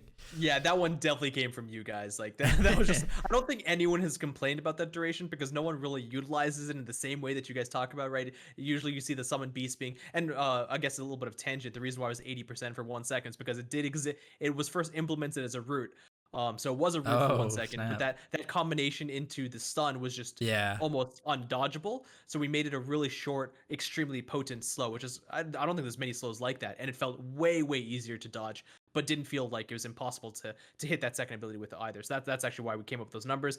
And again, like, we don't really see casual players make use of Summon Beast in any method other than just comboing it like that. So when I saw that there was any sort of pro concern, I had zero pushback. I'm like, yeah, for sure. That, like, we could easily change that. I'm not worried at all. We can change it some more if it continues to be a concern. We don't see that being a problem at all outside of pro play. Okay. I know that Nirma is somewhere literally crying tears of joy, because I know it was actually specifically from his feedback that I saw. I don't know if it was a Discord or tweet, but I saw that. I'm like, okay, I'll bring this up. I know personally that he hates that ability. He hates running away from it, at least as a tank. All right, so moving on to Freya, decrease the mana cost of her Irradiate and her Pulse, which are her 2 and her 1, her main like auto attack ability damage things. Hey Finio, congrats on the jamming during playoffs. Just a mana cost. She's not update that meta right now. I think she's now and enjoy seeing a little bit more you play. guys popping off during the finals. Cyclone Lastly, Spin, I'm I think, going put her in off this on a PL in this past deployment, so weekend. resubs might be That's a right. little slower for a while. And, you know, some of the changes to the items like Spear of the Magus with Typhon's pretty strong, especially combined with her passive. Just some nice, like, itemization for her. So I think she's going to be a little bit more relevant. And, you know, just some slight mana cost changes obviously help with that. So nothing too big there, really. Nox, though, getting a buff to her 1, her minion damage, her clear, and everything like that, which is really important, I think, for her, because I think like part of the reason that she doesn't see too much play is it's kind of hard for her to run around in PvE when her 2 and stuff is down. So it's really nice that she actually has some more damage and, you know, increases scaling of that as well. Can this actually just full clear now? Like, let's say you have a few damage items and you walk up to a wave and it's maxed and you want it. Does it just full clear? Depends on the time in the game. I'd be very surprised if this like cleared at level 15 with only 50% scaling. Like, these numbers are extremely conservative. The release numbers were too, because just adding minion damage to abilities, as we saw with Athena, is terrifying, and Nox has that, you know, the burst potential with the combo, even though obviously the minion damage is going to help there. That she just, you know, she's frustrating when there's a good Nox player on the other hand. Probably not at the pro level, because you don't see that as much. But, you know, in arena or even at low level conquest, you do see it a good chunk. So we were very conservative. Honestly, if everything goes well with this Nox change, I could even see us going further, because I don't think with it, unless you have, you know, a pretty big advantage, this is going to clear the wave at all. Okay, that's true. Yeah, at a high level of play, the problem with the character right now especially is that most people in the game are going beads. So when you dive and you just are able to have that beads for the Nox when you're diving, it feels pretty bad for her, because one of her strengths before was that, you know, not a lot of frontliners would have beads. So then you could lock them down, keep them in your silence and your root and everything, and kind of take them out of the fight for a little bit, especially with a lot of damage. So that is one weakness of her right now at high levels of play. But yeah, moving on to Umoja. I believe this is the last change of the midseason patch. Umoja, who has been a top SPL god for quite a bit now. I don't know. Did you help design this character at all, Clumsy? Yeah, I did work on Umoja. Awesome. I don't know if you know this, but this is probably my favorite character in the game. She's wow, cool. She's at least one of them. I'm so sad that she's not viable in solo lane, really. I've tried to make her work plenty of times, don't get me wrong, but she's just not very good at when somebody knows what, like, if you're sitting there together in a 1v1 and somebody's staring at you and you're staring at them and you're playing Umoja, it's actually pretty hard to just use your ult on them, use your ones. Like, it's pretty easy for them to kind of just avoid that. And she doesn't have a lot of trading potential and stuff like that. But yeah, regardless, she is getting a few nerfs because she is, or has been, a top support for quite a bit now, ever since she was released. Before, I think there was I think this is a good change at the right time, because I think there were some support players in the SPL that didn't play this somehow. There were some support players in the SPL that didn't play this character, even though she was insane. And now I think everybody in the SPL has a good Umoja. So this is a pretty, like, I don't know if it was coincidental, but a pretty good time change.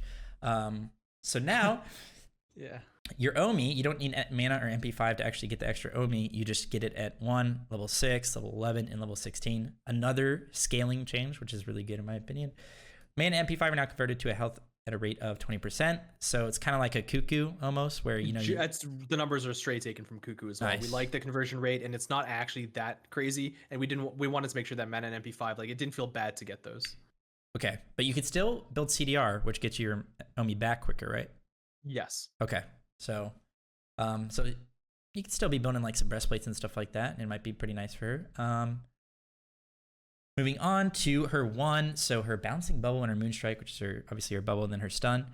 There's a small delay now, so that you can't just spam these abilities. You can use each use of the one, so you can get the bubble and then you can get the stun, and there's no delay there. But if you try to use the bubble again, there's a small delay, right? There's a post fire. Yep. Okay, and that's just basically so you just can't sit there and spam it. And then in line with that you guys increase the damage just a little bit, so that even though you're using it a little bit less often, you maybe just hit a slightly bit harder. I mean, it's only 10 damage, but it hits multiple times, so right. So yeah, I think it's pretty good changes there. And then increase the River's Rebuke, which is her ult, from 110 to 120 seconds. This, I think, pretty synergistic change with the change to her 1, because usually when you're spamming your 1, it's after you ult, because you're getting your Omi back quicker. So it just kind of allows you to not spam it so hard that it's just super frustrating. I don't know if you've seen this clip, Clumsy, but I forget exactly who was doing this. I think it was maybe it was Max or somebody. We played Morgan Umoja and we boxed somebody in with the ult. I have seen And we were just both spamming our ones, and this person couldn't move for like 6 seconds because they were just getting stunned, even though they were getting DR'd and everything. It's just, it's pretty funny. I mean, those cases might still exist, but you're absolutely right. Yamosha's been, a problem case for sure because she's so highly valuable at the SPL, but she is not performing even close in any other metric. She is a character that only the pro players can do well with, and we wanted to make sure we hit her with some shifts here so that there's a quality of life, especially with the Omi. You're not forced into itemization builds and bouncing bubble. You can help clear early, which I'm not sure how you feel about that, but it's actually been a complaint. Is if you spend all of your Omi on bouncing bubble, then you don't have any way of reacting to aggression, and she doesn't even clear that well. So that we saw a huge fall off when we decreased that. This is actually revert. And then River's Rebuke, we know that the pro players are going to be using extremely well and, way better in variance compared to other players might be. So we know that increasing the cooldown will be way more impactful at a higher scene. In fact, that's true for most ultimates, actually, that increasing the cooldown is going to impact the pro scene way more than it's going to impact the casual scene. So this felt fine. In fact, I wouldn't complain about going further into the cooldown change. I think 120 seconds is generally the longest we go for these kinds of abilities outside of Morgan and Olaron, which we saw being brought down. Yeah. Okay. A couple things is, one, Staff of Mirrodin on this character.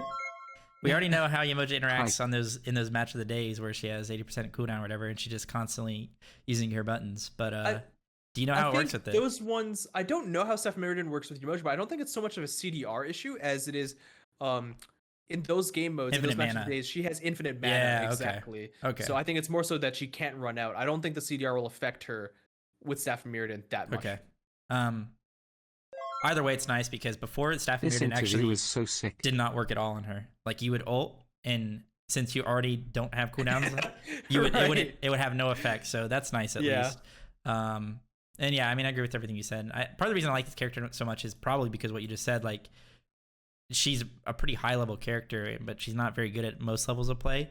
And it's because she has some skill caps to her, like her 3 and, blocking people in with her ult and, correctly building on her. Her build is just a little bit different because of, or at least it was different because of how mana interact and everything like that. So, I think these are good changes, and they're smart changes as well because, like you said, she's really only played at top level and she's not anywhere else. So you don't want to nerf her so hard that she gets played even less at those lower levels, but you also want to make sure she's not broken in the SPL like she kind of has been for a while. So exactly. Yeah, so those are good changes, and that is the mid-season patch. I don't know how you are on time. I don't know if you want to go over the bonus patch. Feel free to say yes or no. Let's see. We've already been going for 2 hours, so I completely understand if you can't. Just for you, fine. We can manage through the bonus patch. Okay, let's go. Okay, let me bring that up real quick. All right, we'll speed run this so we don't keep you here all night. No problem. I'm gonna go to the Reddit, Smite Reddit. That's how I always get to the patch notes. Clumsy the GOAT for sure. Yeah, let's get some hype in the chat for Clumsy. Sticking with us. Okay, like I said, we'll speed run this. I'm sure your cat. They're actually a lot more straightforward, actually, so that's good. Bonus balance, like we say, is bonus balance is where we hit a lot of nerfs. Main patch is where we do a lot of buffs, and that way we can get them into the game quicker for you guys. Yeah, and usually bonus patches cater toward SPL a little bit more often. Yep. So that's nice, and that means I maybe can give more input on this as well. So yeah, let's just get right into it. Some skins as well, which are being added, which are pretty cool. Especially this horse one, Steel Falcon. It reminds me of what's his name from Spider-Man Far From Home, or no, Homecoming. Oh yeah, I know Vulture? What you're talking about. His name Vulture? I don't remember. That sounds right. Yeah. Anyway, that's pretty cool.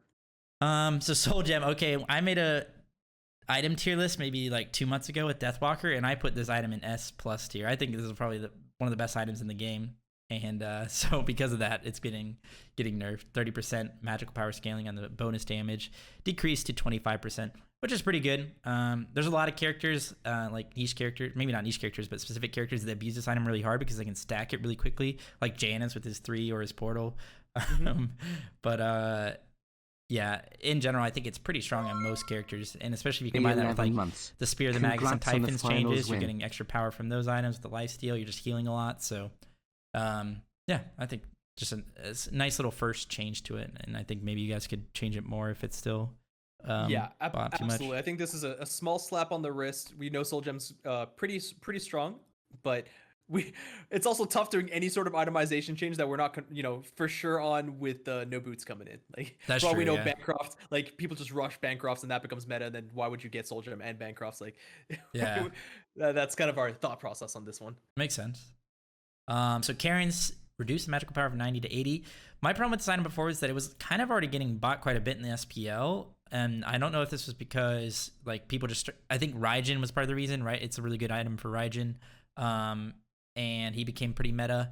So I think maybe people were buying it on him. And then around that same time, it kind of got buffed a ton, and it just had like, it has so many stats on it now. And especially, it's weird because it's a 20% pen item, which you kind of want for the like mid to late game more so, because percent pen kind of gets better as the game goes on. But it's an item that you kind of just rush now. So you start stacking it right away, and you also already have 20% pen, which you kind of can just use for most of the game, and then maybe get more later on in the game. So it's in this, I think, in this weird spot where it's a little bit overstated, and I mean, reduction of 10 power, which is pretty nice, but I think it might need a little bit more moving forward. Absolutely. I think this definitely suffers from the like monthly patch cycle, and that's why we put this in bonus balance for sure. Is just that when it first released with Obsidian Shard changes, everyone was like, why would I ever get Charon's Coin? Obsidian Shard is just the go-to. And then so slowly over the course of the year, really, we started buffing Charon's Coin a little bit here, a little bit there, and then by the time we get to about a patch ago, we were rushing Rod of Tahuti, right? It was Rod of Tahuti first, and that's when we're like, oh, okay, we're still not really seeing that much Charon's Coin. We'll give it, I think we gave it another buff, and then right about that time, we saw a complete shift. Rod of Tahuti isn't being bought second anymore. Charon's Coin is, and that was very recent. We're like, oh, okay, wait a second. Yeah. This is they're actually valuing it a lot now. Let's again hit it a little bit, maybe revert some of the magical power, and we can look at touching it some more, but along the same lines of Soul Gem with some itemization changes. It's just going to be a small one for now. Okay, cool. Yeah, somebody in my chat said it was bought 40% buy rate when it got buffed in the SPL, that is. So it was seen quite a bit at the time. Moving on to Stone of Gaia. This is a pretty big change because, okay, to be fair, the two characters that you most buy this on, or the two characters that abuse it the most, are Arthur and Kukulin, and both those characters are getting kind of nerfed quite a bit in this bonus patch specifically. So kind of another like double down nerf with this, but I think in general this is fine, especially because if people are going Destal and you rush Stone of Gaia, there's probably just gonna be way too much sustain in the lane, and that would be a little bit too annoying, I think, for trading. So they increase the max health restore from the pass from 50% to 8% over 5 seconds. That's for the knockup or the pull or the displacement ability. Basically anything like a Fenrir ult will proc this, Heim ult, anything like that. So you're just getting a little bit less healing from that, which is pretty nice. And, it's especially nice in those certain matchups where if you just build this into like, I don't know, you build this in like to a T or into like a Sobek or something like that, you're basically never dying to them. So just makes it a little bit weaker in those scenarios. But obviously the passive healing you get from it is still going to be pretty strong. So I don't know if it would have too much effect on the solo lane. I think maybe this combined with the other changes to those warriors specifically will change up the lane a little bit, but yeah, moving on to Morgan Le Fay. I've only played this character once, Clumsy, so I really have no like opinions on this. Which even is Sigil Mastery? Which one is that? Which that's her one. Oh, okay. So like the fear / slow / okay. I think that ability is actually pretty strong. For the one time I played her and the little bit that I've seen of her, pretty strong ability. That it's like a mini Hun Batzel on like a base cooldown, regular ability cooldown. It's pretty good change to start nerfing her. I uploaded a video of her, and I had a lot of people saying that they don't even think she's viable in mid lane, which I heavily disagree. I think she's one of those characters that people at first aren't going to really recognize how strong she is, and then once there's a lot of time played with her and figuring out exactly how to play her, especially as a character that doesn't have like an escape, once people figure out how to position perfectly with her and stuff like that, she's going to be pretty strong. I think that's absolutely true. On her release shoot is very controversial. People are like, oh, no escape on a mage, she's dead in the water. But then they saw her damage, then they saw her, the fear that she's got a low cooldown, and they realized that she's more of an artillery mage, and then her second ability is really good for peel. And she's obviously got the healing on her ulti. They started valuing her a little bit more. Her day one stats, we saw she was pretty even, but as people got used to her, they started doing better and better. So we knew Sigil Mastery was already on a low cooldown, and she kind of needed that because of her passive, but as well as her wave clear isn't the best until you use all 3 abilities on the wave at like level 3, or until you get some more power, of course.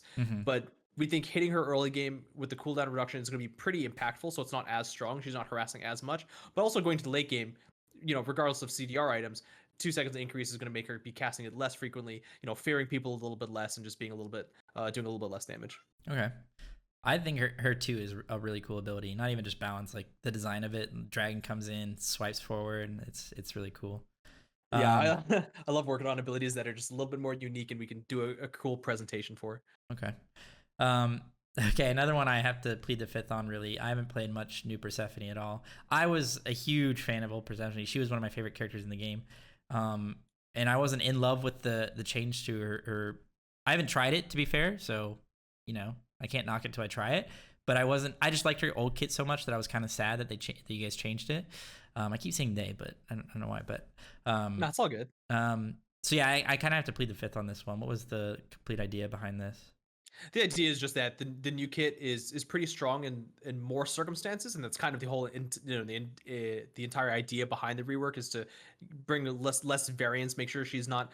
It's not about just being only good in the pro scene, but it's also just only good for like Persephone mains, people who can really make use of her kit outside of her ultimate, which is kind of good just generically for a lot of situations. So her rework came in and she was a lot more lethal in a lot more circumstances, and especially the 2-3 combo, because her 3 now deals damage, and you can use her to not just deal damage itself on the deploy, but also to create biting plants that deal damage after the flourish. That combo was just doing a lot of damage, so her output was pretty darn high. So this is really just reducing not just that combo, but just each individual component of it as well.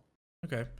When she was first rekitted, I thought at least for pro level play, like I think one of the only things that need to be done if you guys wanted to make her just not frustrating to play against and pretty balanced was just completely change her passive. Was that ever like an idea, or did you guys feel like it was more attached? It was not just her passive, but maybe attached to her other abilities as well.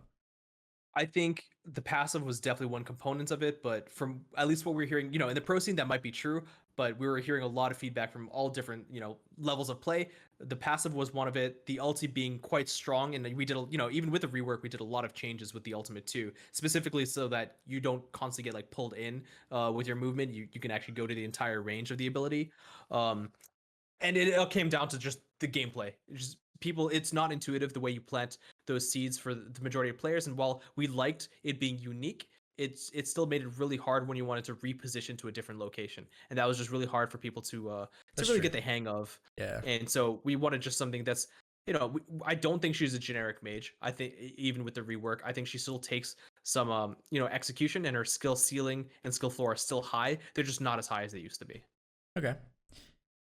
Moving on to now my more area of expertise, Arthur. Some base damage nerfs across the board. Obviously, Arthur been a top solo laner for a couple years now. Very, very strong. So his overhead slash and his hamstring, both his blue and his yellow, base damage being nerfed by 20 towards the top end. It scales up the nerf a little bit. So both of those are getting nerfed. They hit so hard, especially the blue one. If you're in the close range of it, because it hits harder closer, that does a way too much damage. So both of those are getting nerfed, which is nice. And whenever I have when I think about like characters like this that have basically just stance changers, or more specifically like something like Arthur is a little bit different. 20 damage doesn't seem like a lot, but when you add up how much you spam this ability throughout the course of a game, it adds up a whole lot, in my opinion. And small changes like this can be actually really, really big for stance switchers or characters that just spam a crap ton. Like, for example, Hebo, we were talking about earlier, he uses his one so much throughout a game that 20 damage throughout the course of an entire game is going to amount to so much, especially when it comes to like jungle clear, fighting, like long fights, late game, anything like that. So I actually think this is a bigger nerf than maybe some people recognize. Because I saw some other pro players thinking that, oh, Arthur's still going to be fine, he's still going to be OP, but I actually don't think that. And not only that, to his one, those are going to be pretty decent nerfs. His Sundering Strike, which is his jab, his stun, and his blue form, that's also getting a 20 damage nerf, which you spam that quite a bit as well. And Excalibur's Wrath, which is the charge ult, you take him into the air, You decrease the base damage from it. So now that if you beads it, you're getting even less damage from that, which is nice for those people getting hit by it. And also decrease the landing hit damage from 5 to 30% to 5 to 11%. So maybe a smaller nerf on that end. But yeah, I think these are really good nerfs, and I think they're more impactful than people give it credit for. And I already think Arthur maybe is falling out of the meta a little bit with a lot of different changes. Like, I personally think Arthur feels pretty bad when you're dying as him. Like, if you die, if you're like snowballing a game and you're constantly getting your charge and constantly running in and like getting your charge rolls off and not having to worry too much because you're constantly hitting them, not dying, it feels really good. That's why the character feels amazing. But with these nerfs and maybe the fact that you're not killing those people that you maybe would have before, or maybe not surviving as long because you don't get that trade-off in the fight, you're not going to get your charge back up. And if you die once, if you just die once in a mid-game team fight and have to walk out of a base back to another team fight without getting your charge and sitting there trying to get your charge in the middle of a fight, he feels pretty bad to play. Like, that's when he feels like a balanced character. So I actually think all these changes, combined with the fact that I just said, you know, he actually does feel kind of bad from behind. I think that this is going to bring him much more in line, and I think they're good nerfs. Cool. Yeah, I mean, we feel similarly. King Arthur is one of those characters as well that you might find surprising, but he does not perform well at the casual scene. And maybe like chat and people will be like disagree. That's like, oh, what, you know, I first him all the time. He's hella strong. He doesn't. He's bottom. I think, you know, like 20 gods in the game currently everywhere outside of maybe not even like gold, but like, you know, platinum onwards or diamond onwards.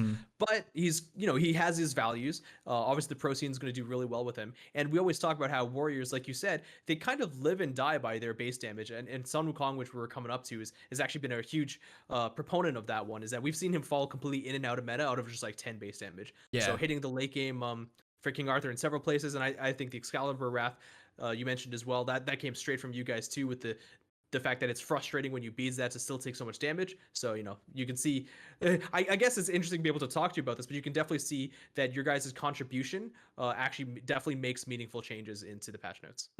Yeah, that's awesome. And then the other mainstay in this whole lane for quite a bit now, Kukulkan, basically been Arthur Kukulkan, kind of top of the meta for a bit.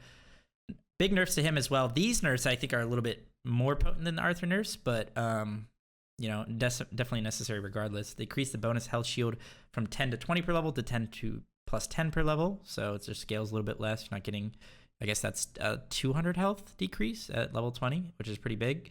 And then your ult decrease the base damage of it. It's a quite easy ability to hit, especially if you blink ult in a team fight. You're getting a lot of value no matter what, especially if you're near your rage transformation. So very, very strong ability there. Decrease the base damage by 30. Just kind of a nice reduction there. I don't necessarily agree with the cooldown reduction, or cooldown, I guess, nerf from 85 to 100 seconds. I think that might be a little bit too much. 15-second increase for an ability that you kind of need to interact with his passive a lot of the time, because it's pretty hard to transform in those like mid-game team fights without, you know, having your ult up and stuff like that. And a lot of times in lane, one of the reasons this character is so strong is that you ult pretty much on cooldown so that you can get your rage, so you can just keep up the pressure and everything like that. The fact that you're going to do this 15 seconds less each time you use that, I think it's going to be pretty bad for him. Like, he's definitely going to fall out of meta a little bit, I think. And then obviously, of course, this includes both his rage form ult and his regular form ult. So yeah, it's some pretty big nerfs, I think. If it is enough, like if it's too much where he does fall out of the meta, I'm not necessarily like sad about that, just because he's been kind of OP for like 2 or 3 years now. I say OP, but just like, you know, really strong. And you know, I don't think it's like that big of a deal. Yeah, I think it really does come down to the increased cooldown like you talked about, but it's exactly for that reason that I know players were frustrated by it, is that you just see it happening so often so that like, he can go into his rage form, and when he's in his rage form, he has his second ultimate that he can already use, which is on a different cooldown. So you just feel like you're getting ultied twice in a row, basically. And then he comes back out of it, and if it's on a low cooldown and he's got any CDR or a blue buff, it just feels like it's always up. So I can definitely see that if he falls out too far from favor, we might, you know, bring that cooldown back a little bit, but it's really just to try and help that frustration. Okay. Then Wukong nerf, which I love because he's also been one of the top meta characters for maybe a couple of years, maybe like a year and a half. he's just really hard to deal with in lane, especially because his passive. I think Wukong's passive is one of the strongest passes in the game. It's so hard to lane against. You get so much damage and protections from it, especially in that early game. You basically always get out cleared now as well because of the blue stone. Wukong is really good at proccing that. So something that will help with that is obviously, a nerf to his base damage. This is more towards like the later stage of the game, but 20 damage is pretty good, especially on a character that spams this with the low cooldown and the cooldown reduction that you build on him. So, just a nice little step in the right direction, I think, for Wukong as well. Nothing crazy there. Gilgamesh, one of my favorite characters as well. Did you design him or help design him? No. Okay. No, this one was a Bon character. Oh, okay. Well, either way, I've been spamming him a lot. I played him in SPL quite a bit. I think one of the few solo laners that's actually played him a lot. He's been played a lot in the jungle, but I think he's pretty strong in solo lane as well. And just some nerfs to his, not only his dropkick damage. So this was I guess a bug, right? Where if you hit them into a wall, they took increased damage. Right. And then now it only applies 2, 3, 4, and 5 of dropkick. So at rank 1, it just doesn't do it, but at every other rank it does. Yeah, I believe the bug only applied to the other ranks, so now you're going to be seeing that be less effective. Well, it's going to be removed because that definitely wasn't intentional. Okay. And then also increase the cooldown of it from 14 to 16 seconds, so you're just using it a little less often. It's a pretty strong ability. It's actually not what you max first in soloing. You max your 1 first, so it's kind of like where you get like most of your damage, at least in the laning phase, but it's still strong because of the stun and everything like that. And then Winds of Shamash, I don't know how to say wings, Buffalo Wings. That's his ult, and this is a really strong ult. When I first played this character on release, I thought his ult would probably be his weakest point, but now, especially after like playing him in teamfights and stuff like that, especially in SPL, I think it's his strongest point. It's a very good ability, especially for proccing Bluestone, for initiating a fight. That initial burst damage, it's just such a big ability that you get that initial damage off. It's always going to be a good fight for the most part. So a nerf there by 20 is definitely pretty good. So yeah, just some changes to Gilgamesh. I guess he was overperforming, right? Probably at most levels of play.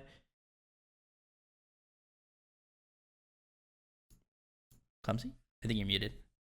Yeah, I definitely muted myself.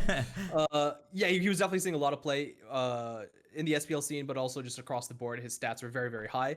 But the dropkick, we wanted to make sure that we fix that bug before we really go too crazy. But I think we wanted to make sure that we hit him with some meaningful nerfs as well in the meantime too. And he's gotten a lot of nerfs in the previous patches too. So hopefully he's in a much safer spot now. Yeah, I think towards the end of the SPL, his win rate was like 70 or 80% over like 20 games, which is pretty insane. Yeah, at least for the spring, the games that have been played this far, he's at a 64% win rate. I have a stat sheet that I coagulate. Nice. Yeah, that's pretty good. So then now to Soul. So a change to what was initially a bug, it wasn't intentional. The 2, where you had that instant auto attack after throwing out the 2. We talked about this earlier. You're talking about it specifically when it comes to just like philosophically design choices for a video game and like animations. I think it was Ajax talking about it in the Discord, just talking about the same thing, just kind of like as a design in general, just having in video games, you don't want to have ability animations cover other ability animations because it becomes really frustrating for the people receiving the damage. Where if you're just getting hit by a stellar burst and instantly getting hit by an auto that you had no idea, like you couldn't even prepare for at all, you kind of want to separate those things at least a little bit. A lot of people like this change. I know a lot of people, including my teammate Tyler, and other people talking about it in the Discord or just on Twitter and stuff like that. They did like the change because it does feel good to play. Like, don't get me wrong, it feels great when you throw out a 2 and instantly can auto and stuff like that. But I can see why it's not necessarily great for the game, especially because it can just kind of like mask the damage that's coming. So, but I also do want to confirm with this one is that we hear everyone's feedback. We know that this is something that's smoother. And these changes that we've added back, I guess what we don't have is like, adds a 0. I'm trying to see if there's any comparison, but like this is nowhere close to what it's going to feel like before the bug. Right. So it's not going to feel just like the old clunky Soul that everyone, disliked. but it's also not going to be as just, you know, obscenely smooth as it was previously. This is a middle ground. In fact, I would say that this actually leans more towards the bug state where it's going to be faster, because we get that. We understand that you guys like that, and we wanted to accommodate that as much as we could without it literally being 0.1, 0.2 seconds. We can probably assume that these numbers were closer, at least the post fire was closer to 0.4 to 0.6. So it is going to be way better than it used to be. Okay. Yeah, that's good. And then some Janus nerfs. Another nerf directly hit at Tyler. Decrease the base damage of 3 space and time from 300 to 700 to 300 to 600. So at the top end, especially late game, you're not going to quite one-shot people, especially combined with the scaling nerf of 10% reduction. Obviously I think this, no matter what, I mean, it feels good to hit a Janus ult whenever you're playing the character, but it is very frustrating, especially for high-level play, where it can just make or break a fight, and you can't really prepare for it too much. There was a change, I don't know exactly when, maybe like a year ago, maybe less than that. It's a little bit easier to know when the Janus ult is coming because you actually see the portals as they're coming through the wall, but it's still pretty lucky whether or not you're going to get hit by it, and sometimes, you know, it's pretty hard to Aegis as well. So, you know, it is fun for the Janus player, but it's not so much for the people getting hit by it. So, yeah, blame Tyler. It is his fault. And obviously Janus probably been performing pretty well ever since his kind of slight re-kit. Nothing too crazy. Yeah, I would actually say, again, one that's surprising is he's historically, I'm a massive Janus fan. He's probably my favorite god. And people know internally as well. He's statistically been the worst god in the game. Literally, yeah, that's true. For 5 or 6 years running, like just nonstop. I think he's gone like up a little bit. Even with the 2 change, he didn't rise that much. And then we did a nerf. The first nerf, he just dropped right back down again. He's statistically the worst god in the game, at the most consistent for like 5 years now. Oh, okay. I didn't know that. That's interesting.